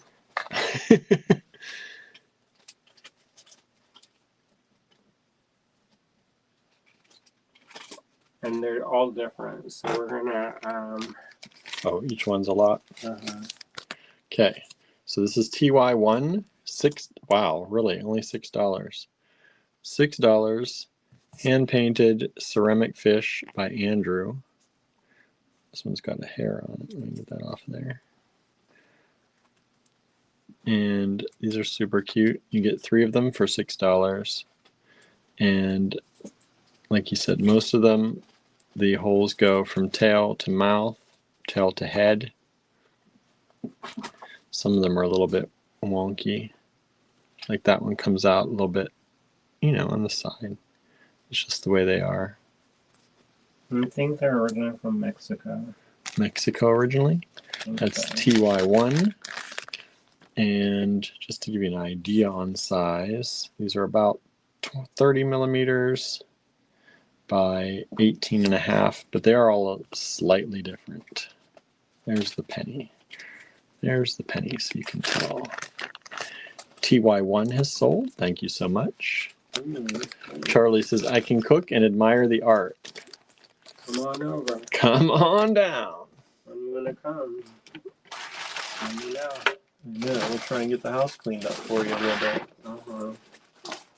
I need at least 3, maybe 10. 10 days notice with our schedule.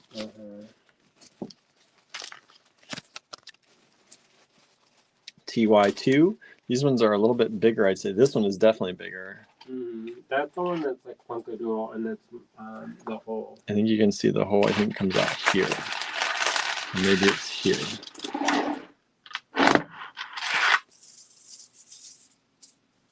You got that one, and then you got these 2 little ones with it too. Oh, the hole goes sideways. The hole goes that way. So it hangs more like a pendant. So this would be like, these go this way, and that's more like a pendant. TY2, $6 only. Hand-painted ceramic fish. I did not make the fish. Andrew did not make the fish. He just hand-painted them. Fish are from Mexico originally. Vintage. Vintage Mexican ceramic. Then painted by Andrew. What am I doing? Charlie says, I'll let you know. Maybe in May. I think Andrew's gone all May, aren't you? I don't know. That's what the calendar's for. He says that's what the calendar's for. I don't even remember. I'm getting a little bit anxious because I'm going to be on the road a lot. And it takes kind of a lot of planning and figuring. And some of it I'm teaching, some of it I'm taking classes, so I have to get like everything kind of like, and they're kind of back to back, some of them, so there's not like a lot of room to mess around. Yeah. And like we have to take the van in to get oil change, and yep, we so got stuff to do. A lot to do. TY3. Are these fish? Mexican ceramic vintage, painted by Andrew. 3 of them for $6. It's only $2 each. TY3. Super light, super cool. Yeah, I thought I'm a big fan of the kind of the primitive. I shouldn't say primitive. I like the more immediate carving style. You know, it looks like somebody got some clay and they sat down with a little stick and they carved it out. Carved them out. And they're all hand done. Yeah. So every one of them is different. They're not from a mold. So I like that. And I know sometimes, like, because I fiddle a lot with stuff. So I appreciate when something's like super immediate. Like there's a whole thing called prims, and they're called primitive dolls, and I love them. Yeah. I love them. But my work, I'm like, oh, and then I can add this, and then I can add this, and then I can add this. Do you remember how much we sold this for before? What is it?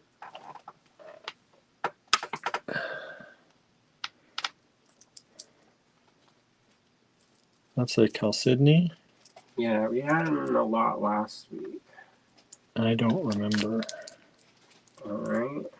I don't remember. Normally, some of that went for a lot at one point. But I just wanted to show y'all too, just in case you missed it last week. Andrew made another luxury bee blend, and there's still some of these left. And if you didn't get one, we still have a few available. WY40 was the number. They're $12 each. We sold a chunk of them, but there are still a few, and I wanted to make sure that if you missed Friday's video, you didn't miss out. I don't even remember Friday. I don't either. I'm just assuming it was Friday's video because I'm pretty sure that's the last one we did. But here it is. And it's got all these beautiful things in here in blues and beiges and a little bit of hint of orange. Some really nice things. Let me show you another one of those too. So that's vintage, lots of vintage check in there, vintage seed beads. WY40. We've had a few people claiming these throughout the whole weekend. By the way, TY3 has sold. Thank you so much. So did we sell all the fish? No, just 2 is still available. The one with the big one is still available. That was my favorite one. I know. It could be a pendant too. So these are still available, WY40. Just wanted to let people know in case anybody missed that.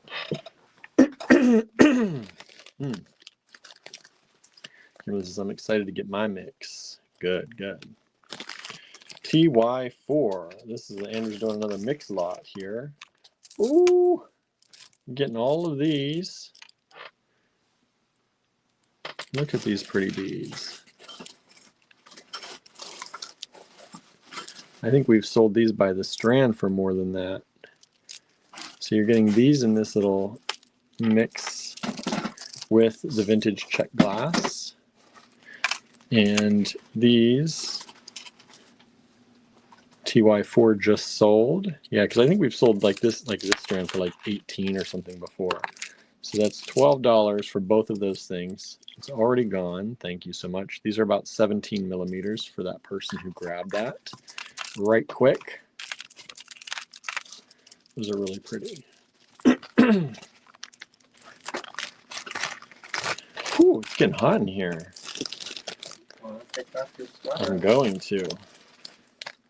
Getting pumped up. Oh, well, that's nice.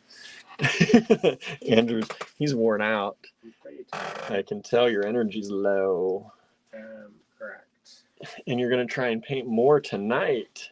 Yeah, I'm also working on some other paintings. I'm not going to say what I'm working on because I don't want to jinx myself.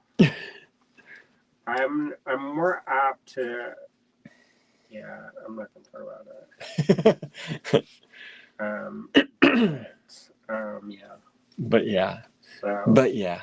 I'm also doing other stuff. I didn't say this. For anybody new, we're talking about somebody bought these. This is how you buy these. Take down the lot number we're giving you, put it in the subject line or the body of an email, address that email to info@allegorygallery.com and hit send. That's all you need to do. It's first come, first serve. So if you'd like to purchase any of these things tonight, send us an email with the lot number in it. First come, first serve. Please send a new email each time. Do not please reply to an old email to send a new one. Some people do that, but that messes everything up. So just send a new email every time. Simple, easy, and it works. We have a good history of everybody's claims that way. Mm-hmm. Makes it super easy. Well, if it will make your life easier in the long run, why not? Yes, right? We know some people don't like to send those emails, but it works. It works. You know, there was one person that like, I want this. And then we said, oh, send it. They're like, I need this. This is the thing that I was looking for. I need this. And they're going on and on about how this is the perfect thing. And we purposely picked it for them, and they were so appreciative of it. I said, all you have to do is send an email and then crickets. Yep. And that is one of the reasons we do the emails, is because people will say a lot of things on the comments. And then when it comes around time to actually knowing if they want it or not, different stories. Mm-hmm. So we figure if people take that extra little bit and send us that email, they really want it. Mm-hmm. And also, if you do send an email, you are acknowledging that you will take it if you get it. I like it. Yeah, I like it for sure. Because sometimes when I claim stuff in comments, I forget. Yeah. And so this way I can always keep track of stuff. Mm-hmm. All right, this is TY5. These are really nice. You get this is only $12, and you get these beautiful. Is this like a faux cloisonne, like a soft solder or soft enamel? I think I can't remember. Let me see. Kind of looks like it. Yeah, these ones are. Yeah. Those are from the 80s. They're from the 80s, he says. That soft enamel is really well done. Looks really pretty. And then you get these large glass beads, faceted.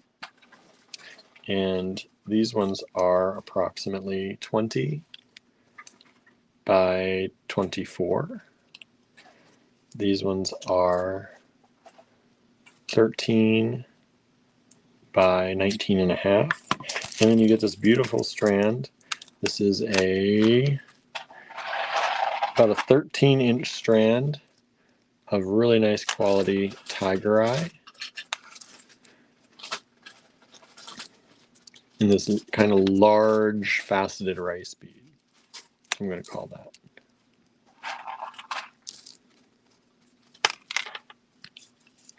And these are about 8 millimeters by 12. TY5, $12 only. That's a good price. That's a good price just for that strand. Alright, These what are else these do y'all want? beautiful satiny gold. Is there anything you want? Nobody has said anything. Is there anything anybody's looking for that Andrew can kind of tailor his searching to here in the office? Because sometimes it gets overwhelming to come up with new ideas every couple seconds. Anybody have anything they've been looking for? Anybody out there joining in? Or something you've seen that's popular right now, maybe, or just a color combo, maybe. Dichro beads, but not dichro pendants, says Lennox. I think those are at the cottage. Yeah, I was going to say, I think we have some of those, but I don't know that they're here. But I can manifest them. Yeah, just do it, Andrew.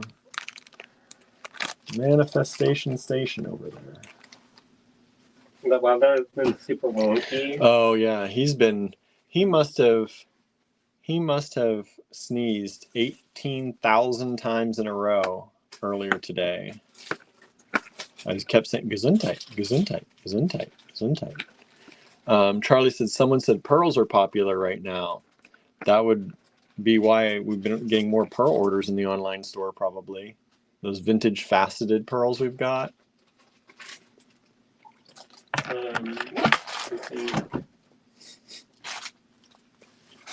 What number are we on? 6. TY5 is still available and TY2 is still available. The rest have sold. Even TY2? No, I just said TY2 is still available. Oh, the fish? TY5 and 2 are still available. So these aren't Victroic exactly, but... Charlie said the youth are interested in them. Pearls are back in again. I don't think they ever left. I know. Look at how beautiful these are. These are glass. $8 for everything. $8. And let me just show you. I just poured some out. I didn't show you the whole bag. It's the whole bag of them.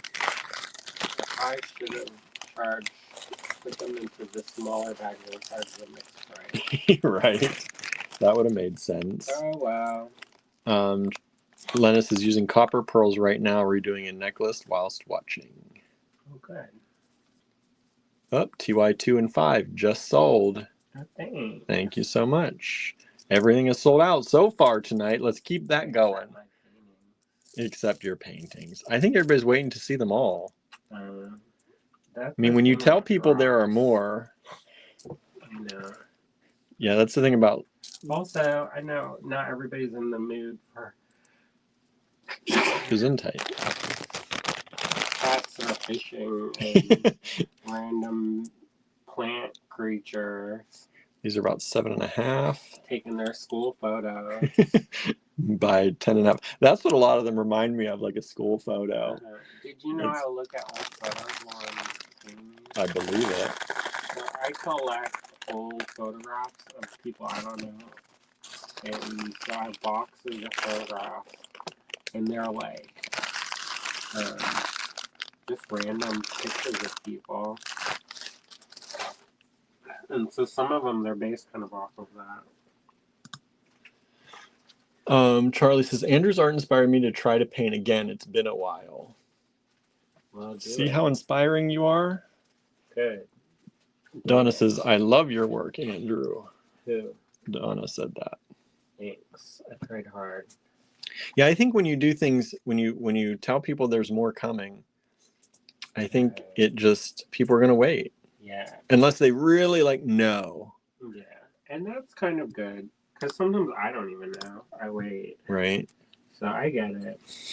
I'm not. That's the thing with drops is when you know there's a drop, then they're all going to hit at the same time. Mm-hmm. And I'm trying to give you all the preferential treatment. Correct, but I may have to revisit that idea because sometimes I think that can kind of take the excitement away from a drop. Yeah. And I think I need to show more progress things of me working on stuff to kind of build that kind of excitement so people feel invested in it. Mm-hmm. Because I think sometimes people think they're just so easy, I'm just cropping these out or something. You do put out a lot quickly. That's because I work hard at it. Yeah, and that's what people don't see. Most people don't realize that you sleep maybe 2 hours a day, and the rest of your day is literally spent painting and or researching. Yeah. But that's a 22-hour day for the last few weeks, at least for the last week. In 2 days, I can do a full work week of a person working a regular job. Yeah. You do 40 hours in 2 days. So. Easily. I mean, that's, Andrew has 120-hour, 160-hour work weeks. That probably seems like I'm going to die soon. But that's how he does this. And that's why his stuff seems like it. It seems when people see it, I think that he just did it so fast, it must be easy. But there's a whole work week in 2 days. I'm also at this weird kind of juncture point where I want to keep my work accessible as possible, but I'm also, I'm starting to feel burnout. Yeah. And so the only way to not have that is to adjust my prices. And my mentor, she's really trying to get me to raise all my prices. Yeah. But I know that if I raise my prices, I'm going to start alienating a lot of our customers that have been buying for years. And so we had a customer just recently, and they asked me to do this special thing, and I said I would do it. But I guess they didn't like the way I said it, and that's a whole other thing. But they made this statement that said that I was getting too big for my britches, basically, and that I had we had grown too big for good customer service is pretty much what they were trying to say. Except their whole thing is that we grew too big for them, but they tried to help us grow big. And so I don't want people to feel like that. No. You know, it is one of those things where I am starting to work in venues that are just more expensive. Like, Yep. it costs more to do some of these shows. It costs more to take classes. It costs more to learn how to do stuff. Cheryl says, nah, waving. I don't know what the nah is for. Waving. Vicky's here. Hello, Vicky. Lena says, first, these aren't fast. They are layer after layer. Then you underestimate how long things take, especially when you noodle. But I am a fast painter. Also, you have years of experience, so you can do things faster. Because, like, when I was in the class, people were, like, blown away with how much stuff I was producing, because they made, like, 3 things in the whole week. Yeah. They made 3 things. That would be like me. And I made, like, 40. And even that was slacking. So Suzanne says you have excellent customer service. Thank you. But it's one of those things where, I don't know, I don't want people to feel like I'm alienating them from, especially people who have been with us a long time. We try so hard to make sure almost everything is affordable to everybody if you really want it. Yeah, and I try to make stuff for every price point. But you don't make things for the higher end price points. Yeah, and here's my problem is that I think, like, well, if I can't afford it, then I'm not going to do it. But like, I buy this thing there's a gallery in Portland, Oregon called Nucleus Gallery, and they have a thing called Coaster Art. And I buy those. Yeah, you do. And I feel like that's an accessible price at $75. Yeah. It's definitely under my time. Because some people, they just scribble on the thing, and then it's Louise Bourgeois, $3,000 for 2 red lines on a piece of paper. I'm not knocking that. No, if you can get that, it's a different thing. Yeah. Donna says that's an awful thing to say to you, Andrew. Which one? About the customer or the previous customer. Oh, well, I think they were going through a hard time, and they were projecting, and I'm not justifying their actions in any of the slightest way, because I said, I'm not available for abuse, and I think he had to put up a firm boundary on that one. Because I think that's one of those things, like, people, they think I'm nice, and I'm going to clarify this. I'm not a nice person. I think I'm a kind and considerate person, but I'm not a generous person. I think I'm a generous person, but I'm not nice. And I hope people know this is like, you can't F around with me and then expect me not find out. and expect me to take it, because I'm not going to take it anymore. And so I will put up with a lot of stuff and be compassionate towards a person to probably way more than I should. But once you cross that line, I just have to be firm with how things are, Yeah, maybe do that. I haven't done that in a while. Suzanne says things have gone up in price everywhere. Yeah. And Charlie said, some days I'm in a flow state and bust paintings out. Other days I can't even sketch. Yeah. So I work really hard on keeping that momentum up. And so I basically do brain training. And like, William listens to these podcasts, and like, I do that. I tell you about this, and you don't listen to me about it. It has to come from someone else, y'all. Dr. Tara. Well, how much was the last number? That was 6.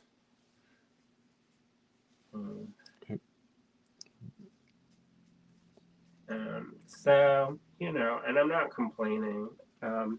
It is, though, one of those things where, I am having to make choices about the things I do and don't do. And also, I can't work the way that I used to. So that's why we started investigating dye sublimation and the laser and things like that, and because it's just stuff that Julie said, my best customer gave me some crap lately about my prices going up just a bit. Sigh.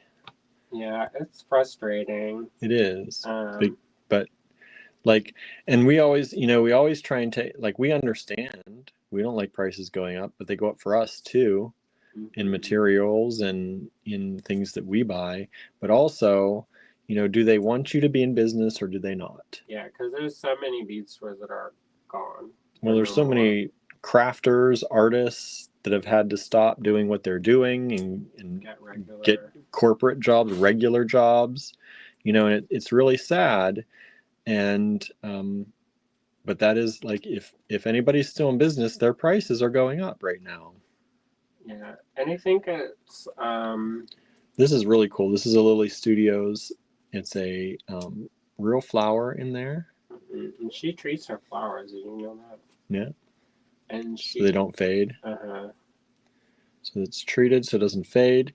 It's sandwiched between glass and then soft soldered around. And this pendant is approximately 25.5 by 29.5.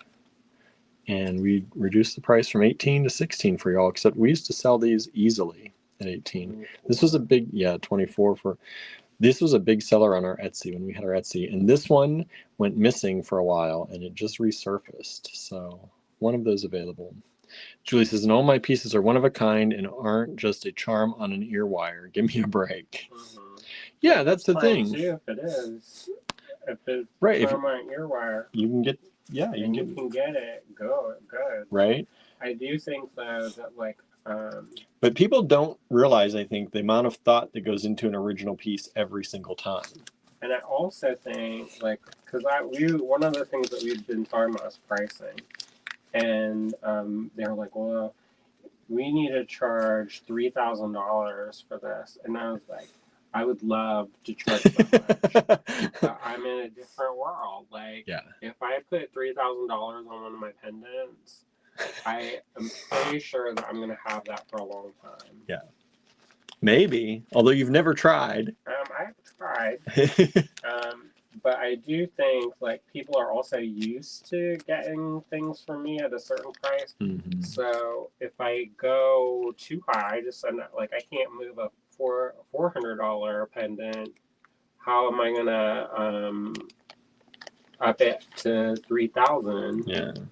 Like I made earrings. They had 24 karat gold on it, and I still have like 6 sets of them. Mm-hmm. So it's kind of one of those things. Like, I don't know. Like, I was trying to think about different ways I can kind of get into those higher price points, but also still, maintain. Lena says, sorry, but all our material costs are going up. Supplies are going up. As people's work gets better and better, they deserve more for it. And then I think there was another comment in one of the mentorship things I was doing. They're like, if you charge by the time, you're penalizing people who are classed. And you're penalizing people who have experienced that work class. Because what may take somebody a month to do, I can sometimes do in an hour. Yeah. And so, and I'm not trying to say that I'm like fancy or anything, but I've invested thousands and thousands of dollars recently into my education. So, yeah, for that exact reason, to get better at things. Correct. So, anyways, I know I'm going a little bit off script here. Well, it's just talking about the things we go through and things that you need to expect. There's some. That was 7. Let's see here. Anna says, it's a fact that life prices are going up and you deserve a living wage. I don't get that. You do not get that, no. Julie says, it's all about getting your stuff in front of the right audience. Mm-hmm. Yeah. Like, and we talked about that. Yeah, because we sell his art through the bead business, pretty much. That's what we're known for. And mm-hmm. it's not generally it's not the like some of you are art collectors, but the majority are not. And they don't understand the value of necessarily the artwork. Mm-mm. Well, that's not what they're shopping for. No. And so when we sold more artwork in the like when we had more art shows, I feel like it was a little bit easier in some ways because it was like an established marketplace. Yeah. But last year I sold the most artwork I've ever sold. So, it also was an abundant year of making. So I don't know. So this is onyx or sardonyx. There's a little bit of brown in there. That one. That one. That one. This strand, it was $16. It's $14. These faceted drops. This is 11.5 millimeters approximately by 8. TY8. And this strand is 16 inches. 16-inch strand, TY8. There's all this stuff too. Okay. But I do know, like, there are certain designers and makers, and their market is way different than mine. Yeah. And so, like, there's some paintings that are done, and they're done real quick and simple, even compared to mine. They're even faster than I am. And, they're like charging $400 for like the same thing that I charged $30 for. So, yep. I don't know. I think you just need to raise your prices on some things and put them out there, and we'll see who finds them. Yeah. It is one of those things where we're kind of in, like, if I would have thought about doing this a few years ago, I think I had to be more comfortable doing that. I think one of the hesitations of why I don't do, like, I'm more reluctant to do that now is because we don't have the extra income from your other job. And so I've been working really hard to up my teaching game so that I can help supplement our income. And I've been trying to make more finished work and more paintings because we are down a third of our at least of our income. So it's a little bit stressful sometimes, and because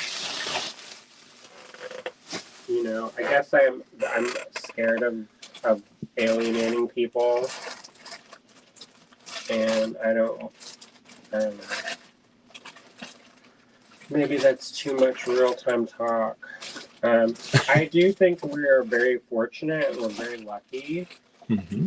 I just think that we have a lot of expenses, and so it makes it a little bit harder sometimes. Lennis says a local lady made polymer necklaces and she charges $400 to $500 a piece. Not even cane work, just lumpy. I guess I'm a bad business person, but I can't charge that. But she sells them. Well, good for her. Yeah, good for her. If she can get it, good. Well, that's the thing. Like, the more people that can do that, the more it helps everybody. I'm with her. Right? We're gonna do that. But see, that's the thing is, like, I also I think having your own website would help. Yeah, I think that's one thing that like I lost. So I compete and submit stuff pretty regularly. Every couple days I'm submitting for something. And whether or not, you want to try running these?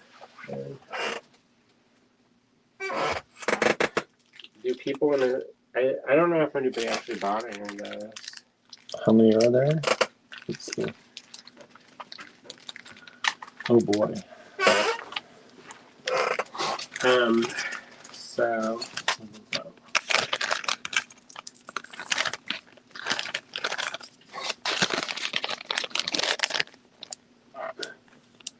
All right. So, yeah, I don't know if anybody grabbed these before, but these are a mix that we did a while ago, and I think we showed it once and then never again. So we're going to re-show it here. And this is TY9, $12 per bag, multiple lots available. Cheryl says, unfortunately, some of the sellers that are asking hundreds of dollars for items aren't quality made. I'm always looking at the details. I think also there is something to be said about, I don't know, some of them don't need it. So, I'm not saying like you should be able to do whatever you want. I'm not making a judgment statement on this. But what I am saying is that some people have, they don't have to survive off of it. And so, like, if I don't sell stuff, I get a little bit nervous because that's how we pay our groceries and pay our bills. So, if somebody doesn't sell something, oh, I remember what I was going to say.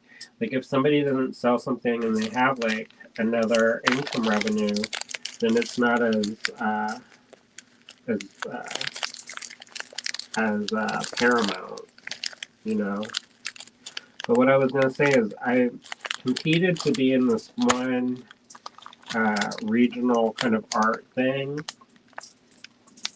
and I didn't get in, which is fine. You know, I don't always win, but I noticed that because I put the store address as our website, and I think when they saw that it had all these beads and stuff, and only like a couple pieces of my work, and it wasn't like a gallery, it was like, well, here's what's for sale. Yep.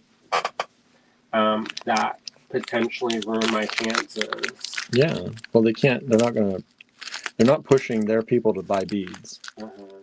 So there's an art association that I thought I'd probably get in, because the people that keep asking me to apply every time I see them there, it's like, when are you going to become a member? And so I was like, okay, well, I'm going to apply, and I didn't get in. And it's fine, but I understand why.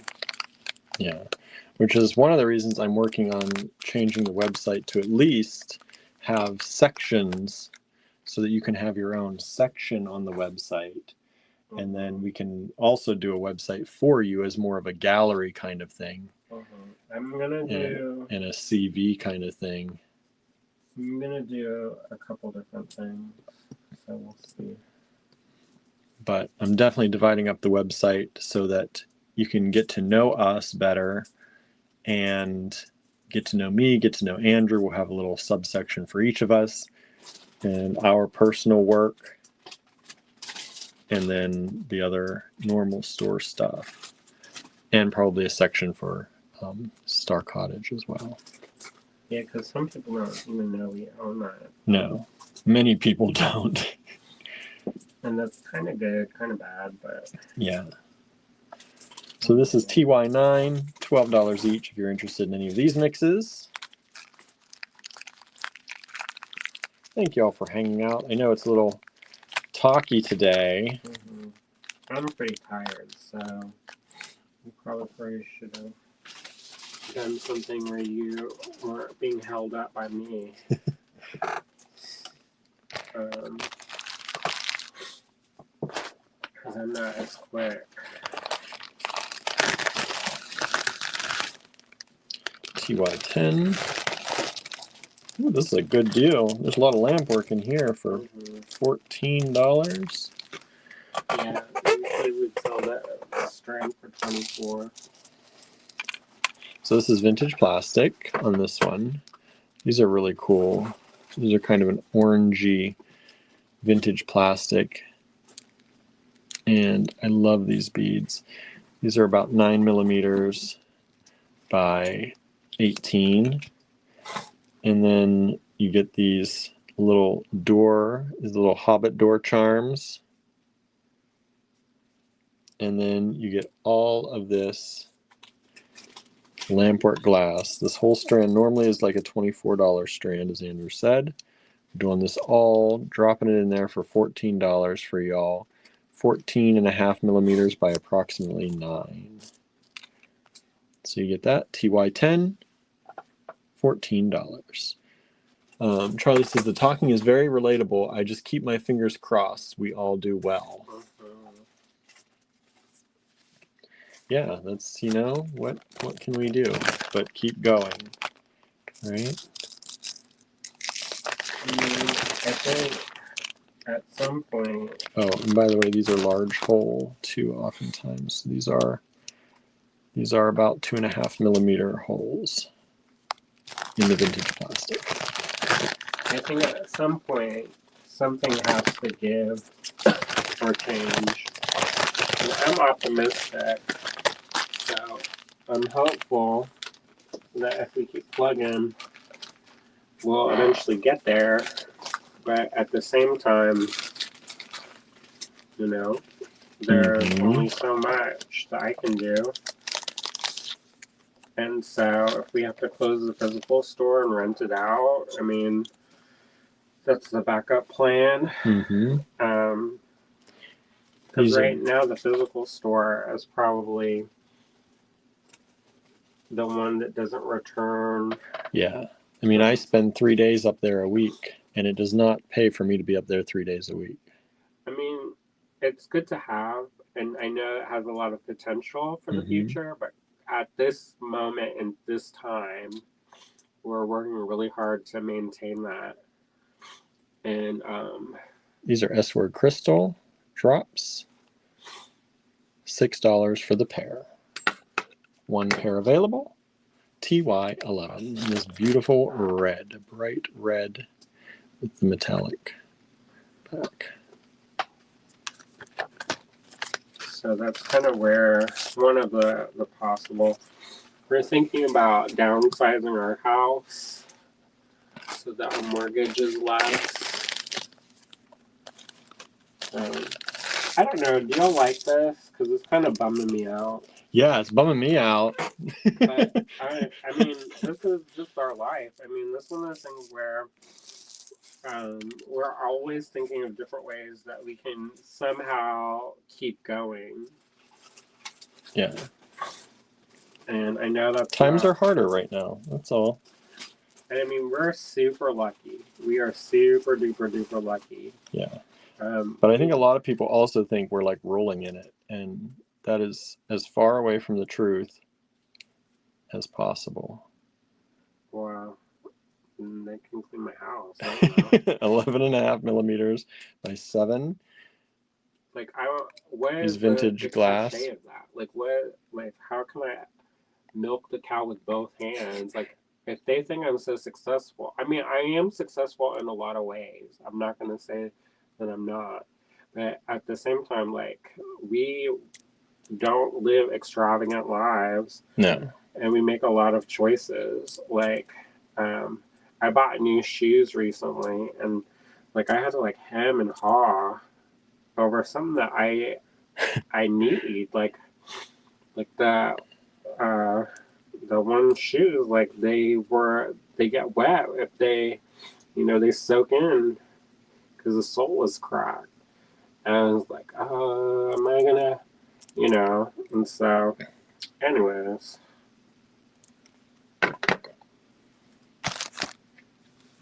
How many people are watching? 17 right now. You know, like my trauma story. I know. I'm like, If they talk about that, project like you're doing well. And I'm like, that we don't do that. I try to focus on the positive. So in my own stuff, like I purposely try to curate a mental space that is more positive, and it does help me in a lot of ways. But when it's like that fake it till you make it thing, it's like, when am I going to make it? Like, I've been doing this for like 20 years. We've been doing the shop for 13. Like, when is our, like, break? When does it get easier?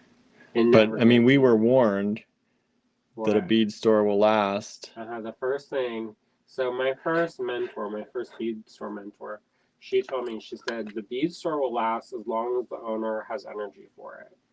And less than a year later, she ended up closing her bead store. And I was like, what? These are S-word crystal, by the way. What happened? And she said, I ran out of energy. Mm-hmm. She's like, I woke up and I did not feel passionate about it as much. And you can keep going if you're passionate about something. You can put up with a lot of stuff. Mm-hmm.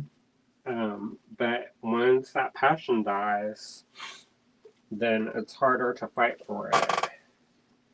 What number are we on? Did you get that? 14. And so she closed. 12 just sold. Thank you so much. We appreciate that. Yeah, she closed up her shop, and I was like, oh my gosh. Like, at first I was like, and like, I didn't get it then because it was so new. Mm-hmm. Like, I was still in that, like, euphoric. Not necessarily euphoric, but it's kind of like you don't know until you know. Like, you don't know. Like, it was hard when we first started. Mm-hmm. Like, I'm not gonna downplay that. Ooh, these are pretty. Are these the same as that? Yeah. So there's two. And these are glass, right? Uh-huh. They look like sardonyx. Check glass strands. Yeah, right, too. There are 2 of these available. So I just think that it's one of the things, like, I get it. Like, and I was talking to somebody who they're retiring or just finished retiring, and I said, why didn't you just sell your business? And they said, because I can't. Yeah. They're like, the way that I'm going to be able to retire is by... Oh, Cindy joined us out there too. Hello, Cindy. Howdy. Julie says, I'm losing track of what you're selling. What was the last lot? Black, gold. These were the black gold. That was the next to last lot. These are sold. Thank you so much. This was the Swarovski, S-word crystal, 2i13. 2i14, one of these have sold. Thank you so much. There's still one of these available. These are check glass, vintage check glass, faceted rounds in this kind of sardonyx color. I love it. Let's see. Anna says, love your shoes, golden. Thanks. Not the Birkenstock. That was a gift certificate. That was a gift certificate. There you go. So these are vintage check glass, for those wondering what they are. I know we're talking about stuff. I'm probably not saying things as loudly. 11 millimeters by about 12. Suzanne says 14 looks so unique. It is. Where are you going to find check glass like that? Isn't that cool? I was like, did I just find another strand? No, they're slightly different. Charlie says, I'm fighting painting this nose. Painting a nose? You're fighting the nose? It's not working out. Is that what you mean? Cindy still out there? No? Well, I think it's one of the things, if you're ever struggling with painting something, break it down. So start from the general and then go more specific. So that's what I do, is I rough out the shapes. I find the right shapes and then dial it down and keep focusing on the details to make it come to life. Anyways, let's do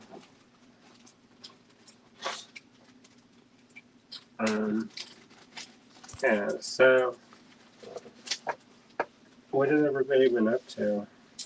Let's make this not about... I know, let's get off this, clear this air. I I mean, I think it's okay to have like real conversations about real things. But I do think that it's one of those things that takes a lot of mental fortitude to do it, and I know that I'm pretty exhausted, so it's not necessarily. What was the last number? 14. Charlie says, I should paint it over, but I'm stubborn, LOL. I'll probably do what you suggested after I struggle.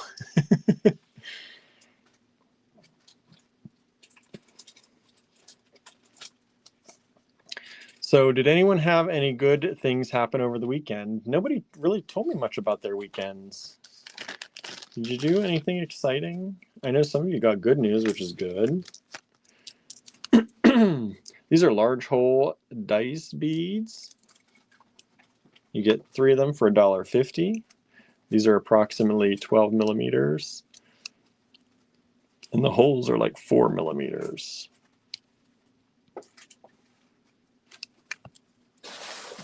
Those are cute. TY15, $1.50. And those have sold. Thank you so much.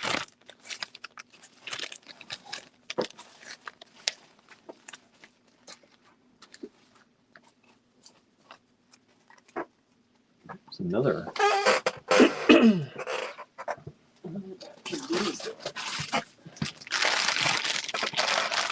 We'll run again. You want to give me a tag for those? As many of those sold either.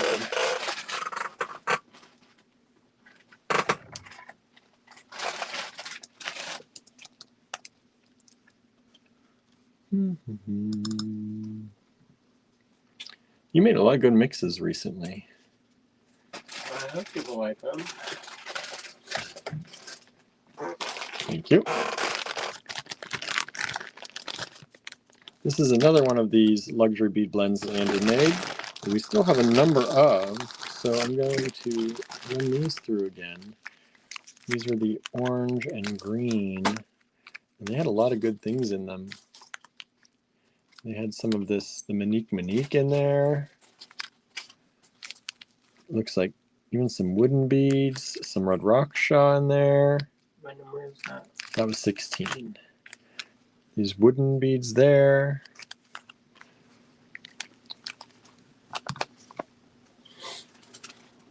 And these are $12 each.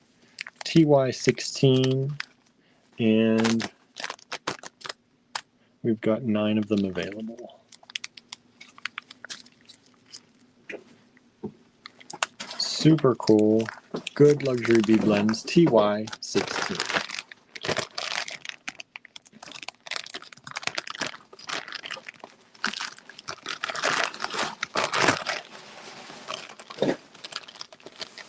I like that. It's a very juicy bead blend. I feel like with that lime and orange color. I went to a Coraline themed birthday party, says Charlie. How was it? How was that? That's exciting.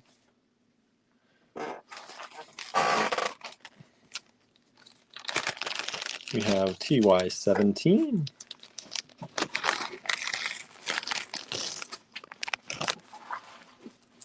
These aren't checked, are they?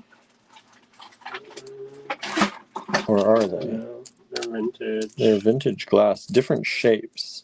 So you got some that are this shape, and you got some that are oval. These might be vintage check. I don't know. They are vintage, though. Vintage glass. Maybe vintage German. 10 millimeters by 14.5 on those. And the ovals are about 10 millimeters by 12.5. And you get a whole lot of them here for $6. These are very, they're kind of like the kind of an animal stripe, animal print. And animal print, I think, is really coming back. I've been seeing it in a lot of fashion coming up. I've seen a lot of like swimwear starting to come out in animal prints again. What number is that? 17. Suzanne says, we moved furniture. Next weekend, we will go to the protest rally. Good. 17 has sold. Thank you so much.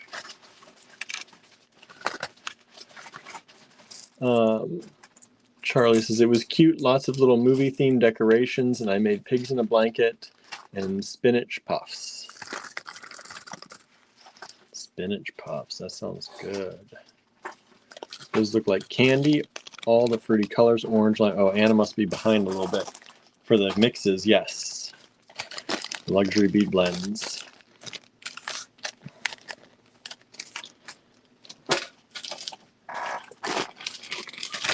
Ooh. These are quartz, right? Synthetic. Synthetic quartz. Synthetic quartz.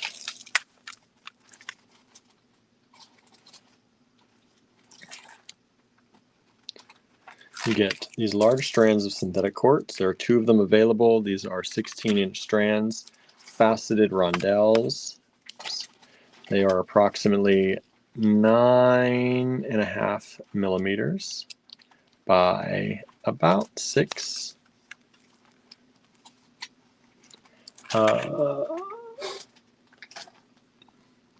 Oops, TY17 sold again. Sorry, we only have 1 lot of those. Make sure if you're watching on YouTube that you are up to the live moment, because you can, if you pause YouTube, or you can get behind on YouTube, and I think some people are behind. So make sure you check that. These are synthetic quartz, TY18, 2 of them available, $24 each.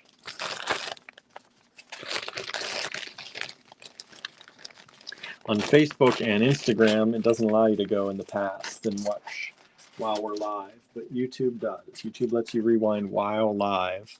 So always be sure if you're on YouTube that you're at the current moment. Cindy said, I'm back. I had some po-po excitement at our front door, not involving us, so we're safe. We live in an apartment complex. And no, I didn't get involved, just to make sure they didn't break our door down.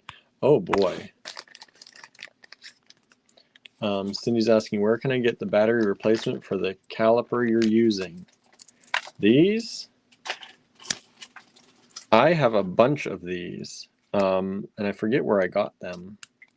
I ordered them online somewhere. But I do think you can get them, like our grocery store, I think, sells them. I just needed a bunch of them because we have a bunch of things that are this size.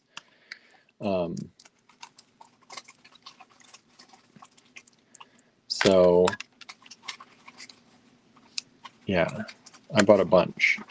Anna says, nope, I was commenting when the bead blend was up. Maybe on your screen. Are you up to the real time? Because your comments are coming in late. Maybe you should enjoy typing it.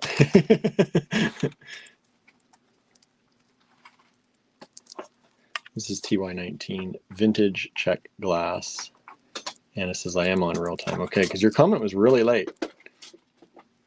And then, yeah. TY19. Norma says, I got batteries for mine recently at Walmart. Yeah, like our grocery store carries them. I think Dollar General had them. These are approximately 8 millimeters by 8.2. 1 strand available, $6, vintage check glass.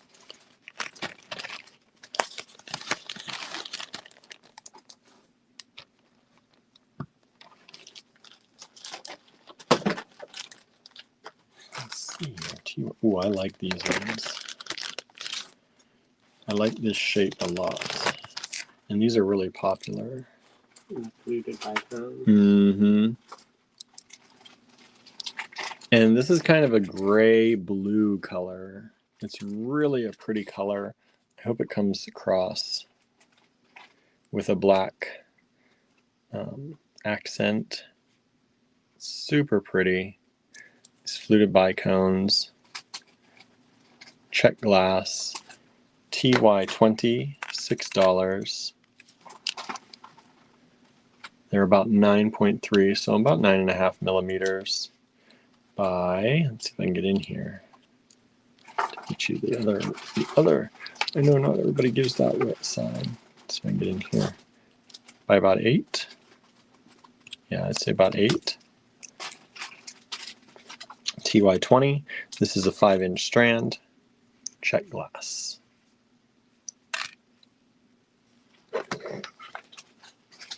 Whoa. Oh, TY20 just sold. Thank you so much.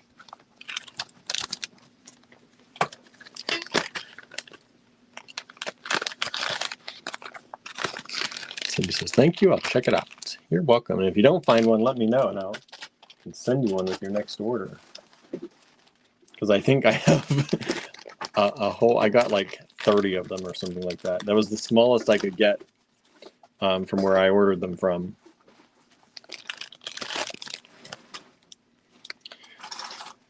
Ooh, is this check glass? No, that's quartz. Is that quartz?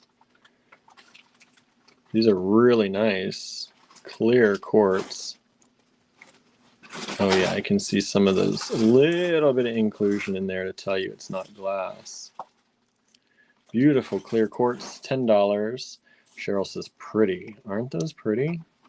12.3 millimeter rounds. TY21. This strand is an 8-inch strand. Oh, I'm excited for my pottery class this week. I should be getting a lot of stuff back, I hope. So a bunch of new stuff to show you on Wednesday. That's my hope anyway. Hopefully my teacher, she was busy. She went to that Art in Bloom at the Westmoreland Museum. So they have this show at the Westmoreland Museum that they take paintings in the museum and then they have florists who apply and you create a floral sculpture of some sort or, you know, a scene based on the painting and the colors in the painting. And one of my classmates, Kayla, she did one and she created this huge ceramic base to hold all of her flowers. So she made the ceramic base and then she did she is a florist. She sells flowers and does weddings and stuff. And so my teacher was also there because she got one of the spots, one of the vending spots. There weren't many vending spots available, I guess. So she got one of them. And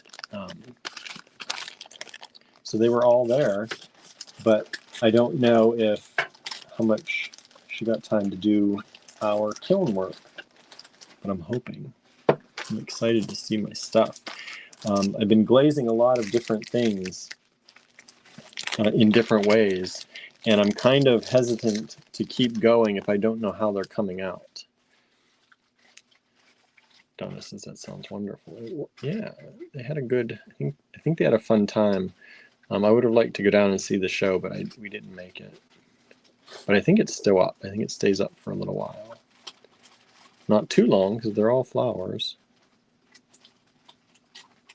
So these are these little dagger. I hate to say that. They're like scales. They're more like scales. Yeah, you're right. More like a scale. And they're kind of an amber red, but with a green kind of coating. I just finished an A.G. Slater book, the new one. What's that? She writes a series in this world, and you never know what you won't get. So one of them was like a selkie. One of it was... These are about 6 by 11 millimeters. One was like a governess, and she was like... I can't remember what it was, but there's a whole bunch of these A.G. Slater books, and this last book ties them all together. Oh, so you had to wait till this one. I didn't even know this was gonna happen. But then she started bringing back all these characters. Have you read the ones before it? Okay. But some of them I was like, I don't remember this. Who are these troll people? Ooh, look at this crystal. I like that one. This is pink, like pink and green. Sparkly. It is very sparkly. Vintage crystal. That's a really pretty spring crystal strand right there. $7. Anna says, YouTube cut out on me again. I have to power off and on because it's just loading, spinning forever. That's strange. YouTube is usually pretty good for me. Knock on wood. Get that blue chalcedony out, y'all. Andrew's got it right coming up. No, that's mine. He's like, that's mine. TY23. I'm like, what is this verbal diarrhea that's You got in my mouth? I know. What's going on today? Stop. It just keeps shooting out. I even try to close my mouth and it's still coming out fingertip. Oh boy. TY23, I wish we had more. We've sold 2 of these. You got another strand of this down there? No, that's it, everybody. Thank you so much. Anna says it's been doing that last week as well. See, you got the blue chalcedony, Anna? You got the blue chalcedony? I was like, I need to make myself something real quick, like emergency beating. I know. I got to get my pendant that you made me. I don't know where it is. I think it's downstairs. I don't know. We need to tidy that up because that's it's a mess. Getting quagmire stuff. It's a mess. There's a lot of change down there, though. I know. It's like $10 in change. Your bonus. So these are drops, and I think these are also sardonyx. There's one with a little bit of white, and these are faceted drops. They are about 7.5 millimeters by 10. Anna says, I have some, but does my phone need to wear it? Yeah. Yeah, Andrew's like, yes. We need to make, that's what we need to do is figure out how to make phone cases out of this stuff. The blue chalcedony phone case. Charms that you could stick in the plug hole. Oh yeah, that's right. They did. I kind of didn't like those because they would like, we need to make resin phone cases that are embedded with stone. Next project. That sounds like a Inlaid, says Anna, right? So this is TY. Andrew only priced this at $8, y'all. TY24, $8. 22 just sold as well. Thank you so much. What was that? That was those little scales. Anna says LOL projects, right? Projects. Who doesn't like a project? We've got a lot of projects though. I could calm down on the projects a little bit. Ooh, Andrew found some shells. Those are cute. I don't remember seeing these. $2. The bag's not even open. Here, you gotta look through the bags, y'all. I'm gonna open this bag. Because... You mean you don't like it that old-time crusty, can't see through look? Powdery? No. Gesundheit. Don't start that up now. Multi-sneezing. Up 25 just sold already, and I barely showed it. Look how beautiful when I take them out of the bag. That person, Andrew should have charged more. He didn't take them out of the bag to see them either. Look, they're pink. A little bit of pink on there. A little bit of blue. Look how pretty. Super pretty shells. Look at that. Okay, they're sold already though, so thank you so much. Well, if you like that, then well, Audible recommends. Did y'all get that? They start like auto playing recommendations as soon as I find a book. Like they jump right into. Oh, I don't like that. And I don't like it at all. And you wonder why Andrew is sneezing. LOL, dusty stuff. I know, right? This is weather though, mostly I think. Yeah, I can feel it actually moving in my face. He told me, he's like, he started pointing at his face and his eye started watering. And then he told me he can feel it moving across his face. It feels like something is burrowing in the bones of my face. There's this pack if anybody wants to buy that right away too. But let me open it at least here. Or not. You know, you do you. I like it when people just grab it right away. At $2, it's a good deal. Look at how beautiful those are. Ooh, ooh, ooh. Don't miss out. See, you should have just grabbed it right away, right? Look at these long ones. Look how pretty those are. What number is that? That is 26. Look at that. And then these little ones. Look at those. Just look at them. So far, still available. See?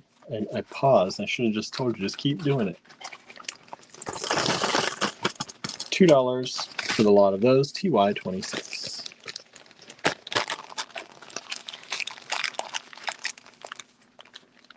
I got that a long time ago. Sometimes I would drive down to see my mom and dad in Florida. Mm-hmm. So I'd stop along the way at these different little towns to get gas and stuff, and sometimes to stretch my legs. And so I bought a bunch of those bags of shells from... Tourist places along the way? Yeah, it wasn't really a tourist place. It was kind of like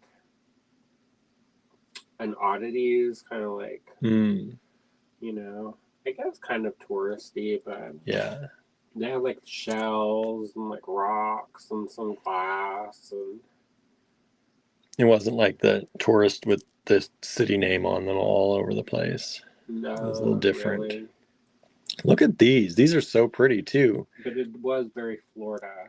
Like Oh they yeah. had like little manatee tchotchkes. Yeah. What kind of glass are these? Whatever was the first one. I don't remember anymore. Who knows? They're vintage glass for sure. Very vintage. They've got a blue and gold kind of foil on them. And they're green rounds.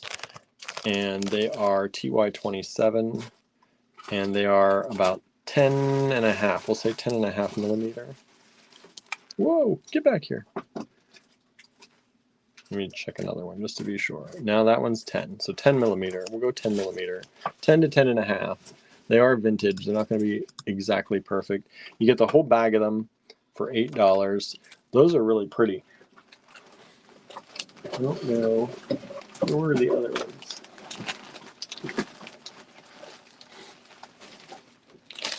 Yeah, this was TY6, just to show you the difference. I don't think anybody got TY6.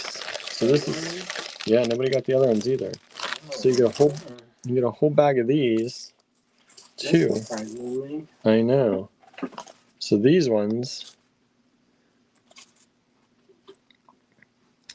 are this kind of ambery color with the blue, green, and gold foil.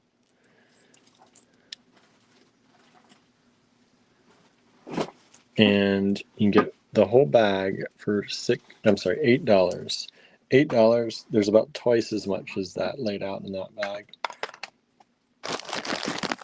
There's more. So TY27 for these, TY6 for these. I don't know if these are vintage Indian. They kind of look like Indian. I have never seen that foil though. No. So TY6 just sold. Thank you so much. I like these ones. I like these ambery colors. And then there's one that's not ambery in there. A clear one. You get a bonus. So TY6 is sold. Thank you. TY27 is still available in the green. Anna says those are like beetle beads. They are like beetle beads. Really cool. Oh, TY6 tried to sell again. Which one was that? That was the ambery ones. I have a question. Yes. Now, can you show the people this? Can I show the people this? These are silver, and I got stuff that that I was gonna melt, and I found these in there, and I was like, oh my gosh, why would you melt this down? Because these are artisan made pendants. I don't know if people have interest in those. If people have interest in those, then He's like, I'll sell them before I melt them. but they are slated for demolition. So if anybody, let me put these away. TY27 has just sold as well. Thank you so much. And they would be like 20, 26 a piece. And that's like best friend price. I was gonna say that seems awfully best friend price. Whoops. Like more best friend price than normal even. Than how much I can get for spot. Just melting it. Yeah, like you could use that for stuff. But I'm not gonna fight it. Give him the best friend price. Anybody interested in those? That's sterling, right? Sterling silver pieces for how much you say? 26. Sterling silver pieces for $26 each. If anybody's interested, let us know. Otherwise, Andrew's going to melt them down. Like, I'll show you my melt pile. And if people are interested, then maybe I'll sell things. I'll price something out. But, Suzanne says, I'll take one. Which one would you like, Suzanne?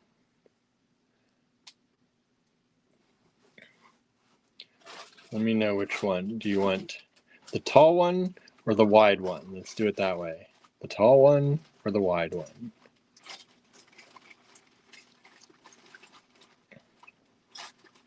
$26 is a great deal on those.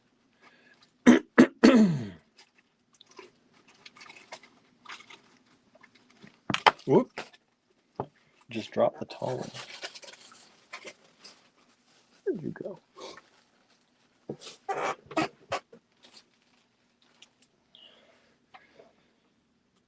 The wide one. So that's Suzanne. Gesundheit. So if anybody wants the tall one, it's available before he melts it down.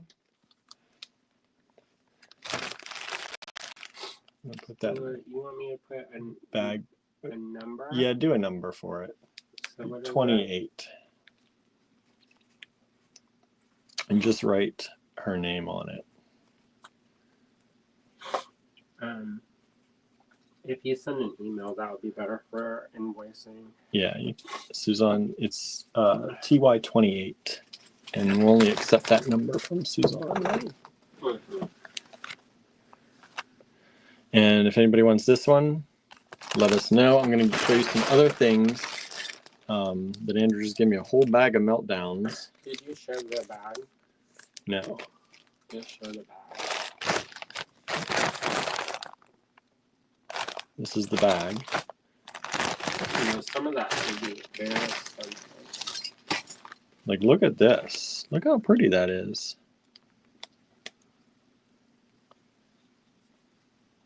So there's that. If anybody wants prices on anything before Andrew melts it down. I have to get the scale. Oh. You know that one? So if anybody wants prices on any of this stuff. Ooh, look at that one with gold. That's 24 karat gold. So there's one without the gold. And those are all fine silver. Fine silver. Not even... Those are my fancy. I was like, how big of a pack? They use multiple packs. Look how thick that is too. I was like, what? So if anybody's interested in those, I'm going to lay them out. So let's do this. We have 1, 2, 3, 4, 5, 6. If you're interested in any of those, let me know, and then I'm going to take them away. We'll do it this way. Give me the number 1 through 6, and Andrew can get you a price if you want. And then I'm going to take these away. And we'll do a few more.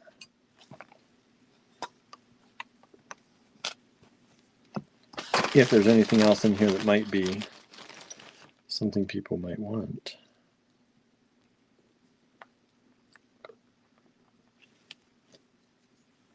Look at that. Dragon. What? And in the back, it's got like a floral pattern stamped in. So that'll be 7.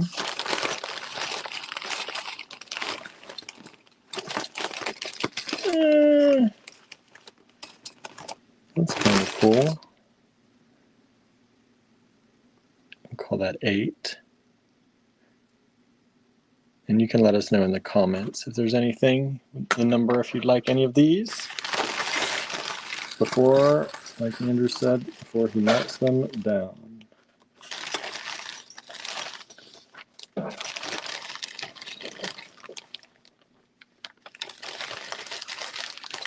The rest of these are kind of, that's kind of cool.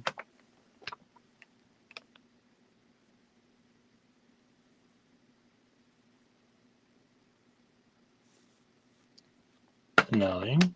I think they're cool. But you're not going to use them. No, I'd rather have the metal. Yep. At this point.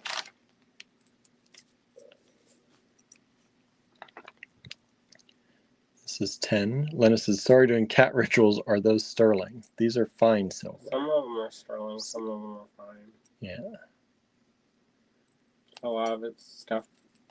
Some of it I might have made, and then some of it is stuff that I bought as for spot. And they had a bunch of artisan stuff in it. And for people who don't know what spot is, that's how much it just. So sometimes when people sell jewelry, they're not necessarily selling, or they're not selling the intrinsic value of something. So spot is how much silver costs if you're just going to buy like a bar of silver. Okay. All right. So that's 10. 10 things. Let me put them back. I don't know if I can fit them all on here.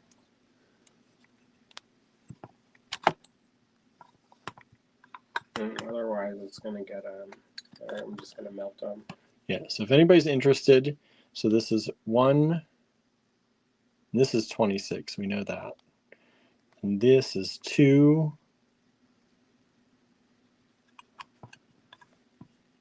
3. 4. 5. 6. 7. 8. 9. And 10. If anyone's interested in those, going once, going twice before they get melted down, let us know. I know it's kind of a weird way to sell stuff because you actually know how much it is, but yeah, I have to weigh them. Yeah. Well, and he's just offering them in case somebody might want them because I think they're neat. They are very neat. There's nothing wrong with any of them. And like I was like really into geishas at one point, but this ship has sailed. So. Right. Yeah. So if you can use them. Lena says 4 and 5 are cool, but I want a painting. LOL. Well, thanks. Yeah, 4 and 5. Those are those. And they'd be like hundreds. Yeah, these are. I'm talking. That's not. I mean, you could probably get 2 paintings for one. 2 paintings for one. Yep. So. All right. I'm putting them away. Once I put them away, there's no more. Anybody? Going back in the scrap. Can't pull them back out. Not going to know which is which anymore. That's all right. They're all going away. It goes away. Goes. What, you want that one in there too? Sure. Oh. Oh. I probably won't get around to it for a while, so you have a minute or 2 to figure it out. Ah, our friend Spirit Artemis joined us for a little bit on Instagram. Nancy, I don't know if you're still out there or not. All right. You were at TY28. Are we going to 30? We're going to 40? What are we doing? Let's do 30. 30 tonight? I am getting hungry. Wow, our number dropped to 9 people watching. They got tired of it. Got tired of it. Probably the numbers aren't right again. There you go. Those are Easter cute. creature. Those are cute. Kimberly says, I'm here. Thank you. Thank you for being here. And as soon as you commented, the number popped up. I think it times out on numbers if people don't interact for a while. That's why I wonder about our watch hours and all that, whether they get counted or sometimes, because we go so long. And On YouTube? yeah. Yeah, 100% don't count. So that's why we try and get you to comment every once in a while. One of the reasons. And plus, I get bored to tears if it's just, wow, I will still talk. Well, of course, we're going to still talk. But... I talk until about blue in the face. But as I always say, it helps us to keep the conversation going, and I think it keeps those metrics up when people keep interacting. Because it does. It's proven. The more people like and stuff and share posts, the more it gets viewed. Yep. So this is a little creature out of lampwork, artisan lampwork glass, and it's $10. And I super dang cute. Who made it, but I thought it was Sharon Pierce, but she said it wasn't hers, but it could have been one of her students. So there it is. Dominion stopped by a little bit ago, but forgot to say anything. Well, thank you for hanging out. Lena says, I try to let other people type too. They can still type. You ain't taking up nobody's space. Kimberly says, I enjoy watching it no matter how long y'all are in. Thank you. Somebody says, I'm still here too. About doing more tutorials, but the thing about that, and here's the thing, so it would have to be a different time slot. And I don't know, like it's so hard to balance when to go live because I don't want to compete. Like we pretty much at this point, we just kind of stick to ourselves and don't really worry about what other people are doing. And we found that very effective. But we also don't want people to get pulled in too many directions and feel like we're making people choose or whatever. Even though you can watch on a replay. But so the thing of what I'm trying to say is if you have a preference of a time slot, let me know. And those videos will only be making. Only making. And no talk, like extra talk for 4 hours. Just dive right into the project. But I do know some people don't like watching our product video, like our tutorial videos. They just like, they don't learn that way. They don't want to learn that way. Yep. Cheryl says, I'm playing with a sapphire blue color AG mixed with my one-step looper. Oh, doing a lot of loops. Okay. A lot of loops with that one-stepper. I'm excited to see. I know. I need to get myself maybe a one-stepper. I don't... We have it. Do we? I'm sure. I know, but I need to get it where I can actually get it. But I always worry that they're not gonna hold. And then use hardened wire. Yeah. Which we don't use. I don't usually use very much. I don't use wire much at all. So, Julie says I love tutorials. How about this? I just found this. What'd you just find? All those extra lusters. Talk about blast from the past. Well, we've only got one to go. Huh? We only got one to go. I know. Are you sure? Yeah. I just found them though. That's okay. We can do them again. We'll do them later. We've got this luster TY30. This was one of the prototypes. $28. This is the lily pads. One of them available. TY30. $28. And that beautiful, I think it was ivy green. English ivy. English ivy. I was like, are you asking me? He's like, I don't remember. It goes away. It goes away. All right, everybody. That's the last one of tonight. What do you think about tutorials, though? What kind of time slot would you all like for a tutorial? What works for more of y'all? Kimberly says that's gorgeous. Yeah, the lusters were before your time, Kimberly. We used to do these, and it's such a hard process, and we charge $28 for them. Is Sandra watching tonight? I haven't seen Sandra, I don't think, pop up. She knows how hard it is. She took our class, and she just did base layers. Yeah. Not the lining up on the laser or anything. Yeah. And she's like, how can you charge this? She was like, there's no way. There's no way. It's kind of consuming. Suzanne says, great show. Thank you. I think Andrew found some good stuff down there. I'm making room. Just to get out of Kimberly says, dang it, I need that gorgeousness. It's still available. TY30. Yeah, so we used to do those. We stopped doing those because some of we ended up using, there's a luster on there, and that luster we couldn't always get. We used some that were extinct, no longer available. And once that started happening, we kind of pulled an end to the luster pendants. Well, they also didn't take off the way they did not take off. Yeah. So we made them in the idea that we would have like a continuous thing. Yeah. And the goal was, if it sold well enough, we had somebody who we were going to hire to come and help us. And unfortunately, they just didn't take off. No, we thought they were beautiful, and people were going to go crazy for these. And I think it's just maybe a timing thing or something. I mean, we've sold a lot of them in the aftermath. So I'm still invested in that technique. Yeah.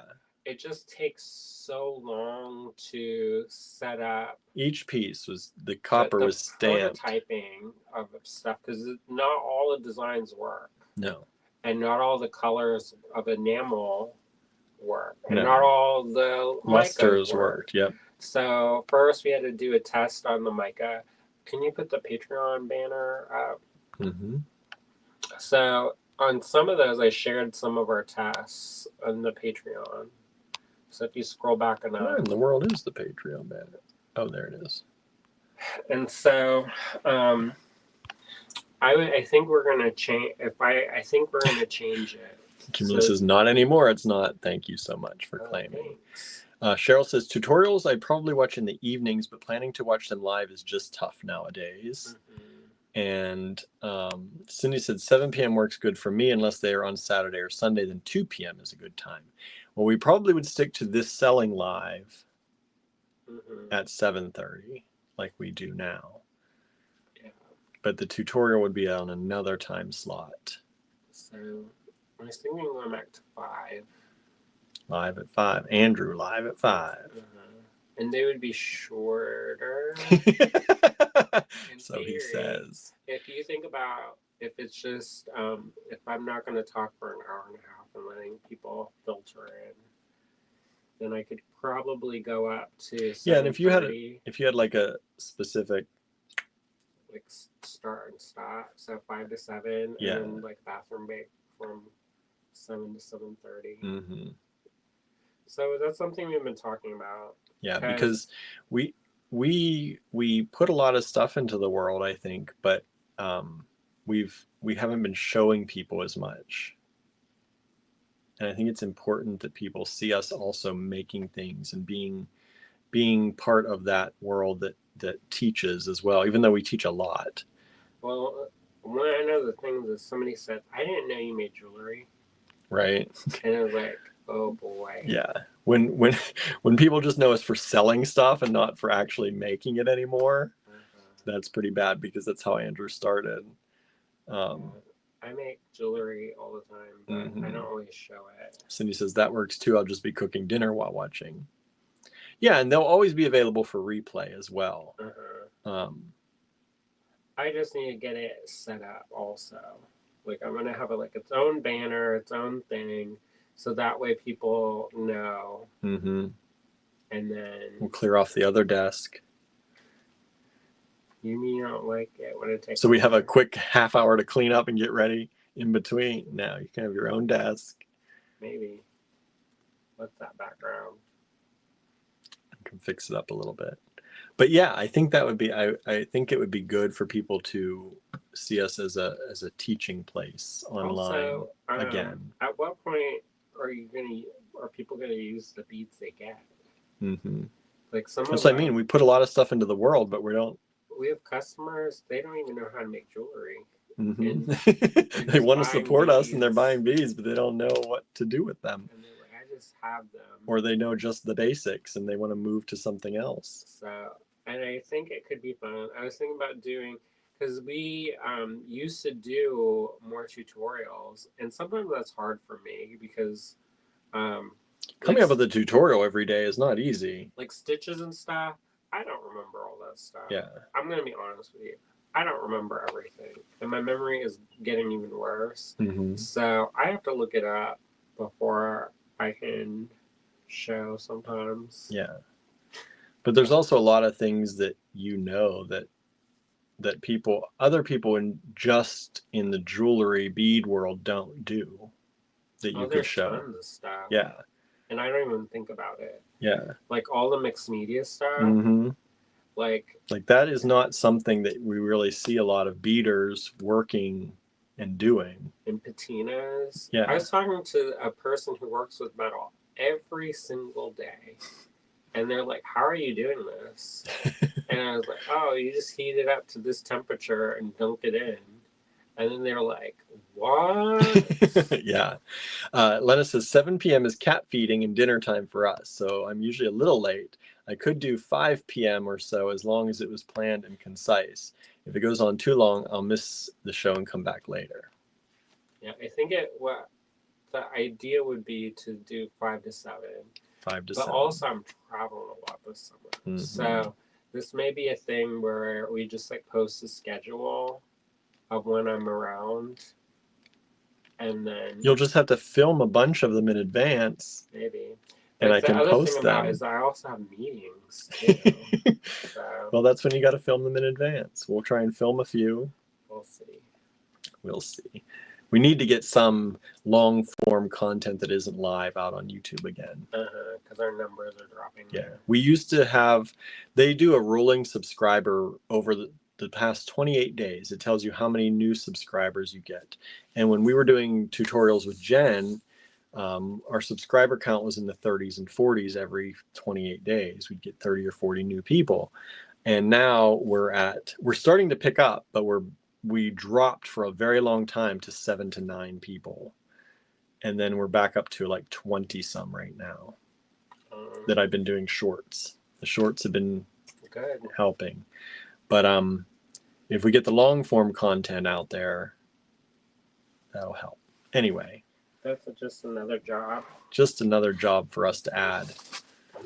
Put it on the shoulders a little bit higher, a little bit more. On top of adding to my teaching physical classes. He's gonna teach creating virtual. My own finished jewelry line. Making my own website. Kimberly says, "I'm good with whenever you go live." Okay. Well, thank you. That works. We like that. All right, y'all. We're gonna go get some food. We hope you have a great night. Thank you for hanging out with us. I'm going to do some invoicing here right quick. And we appreciate all of your support and all of your friendship and all of your love and good energy. Remember, sign up for our Patreon, patreon.com/Star Cottage Studio. I think I'm going to change that. We're going to try and change that. I don't know if I can, though.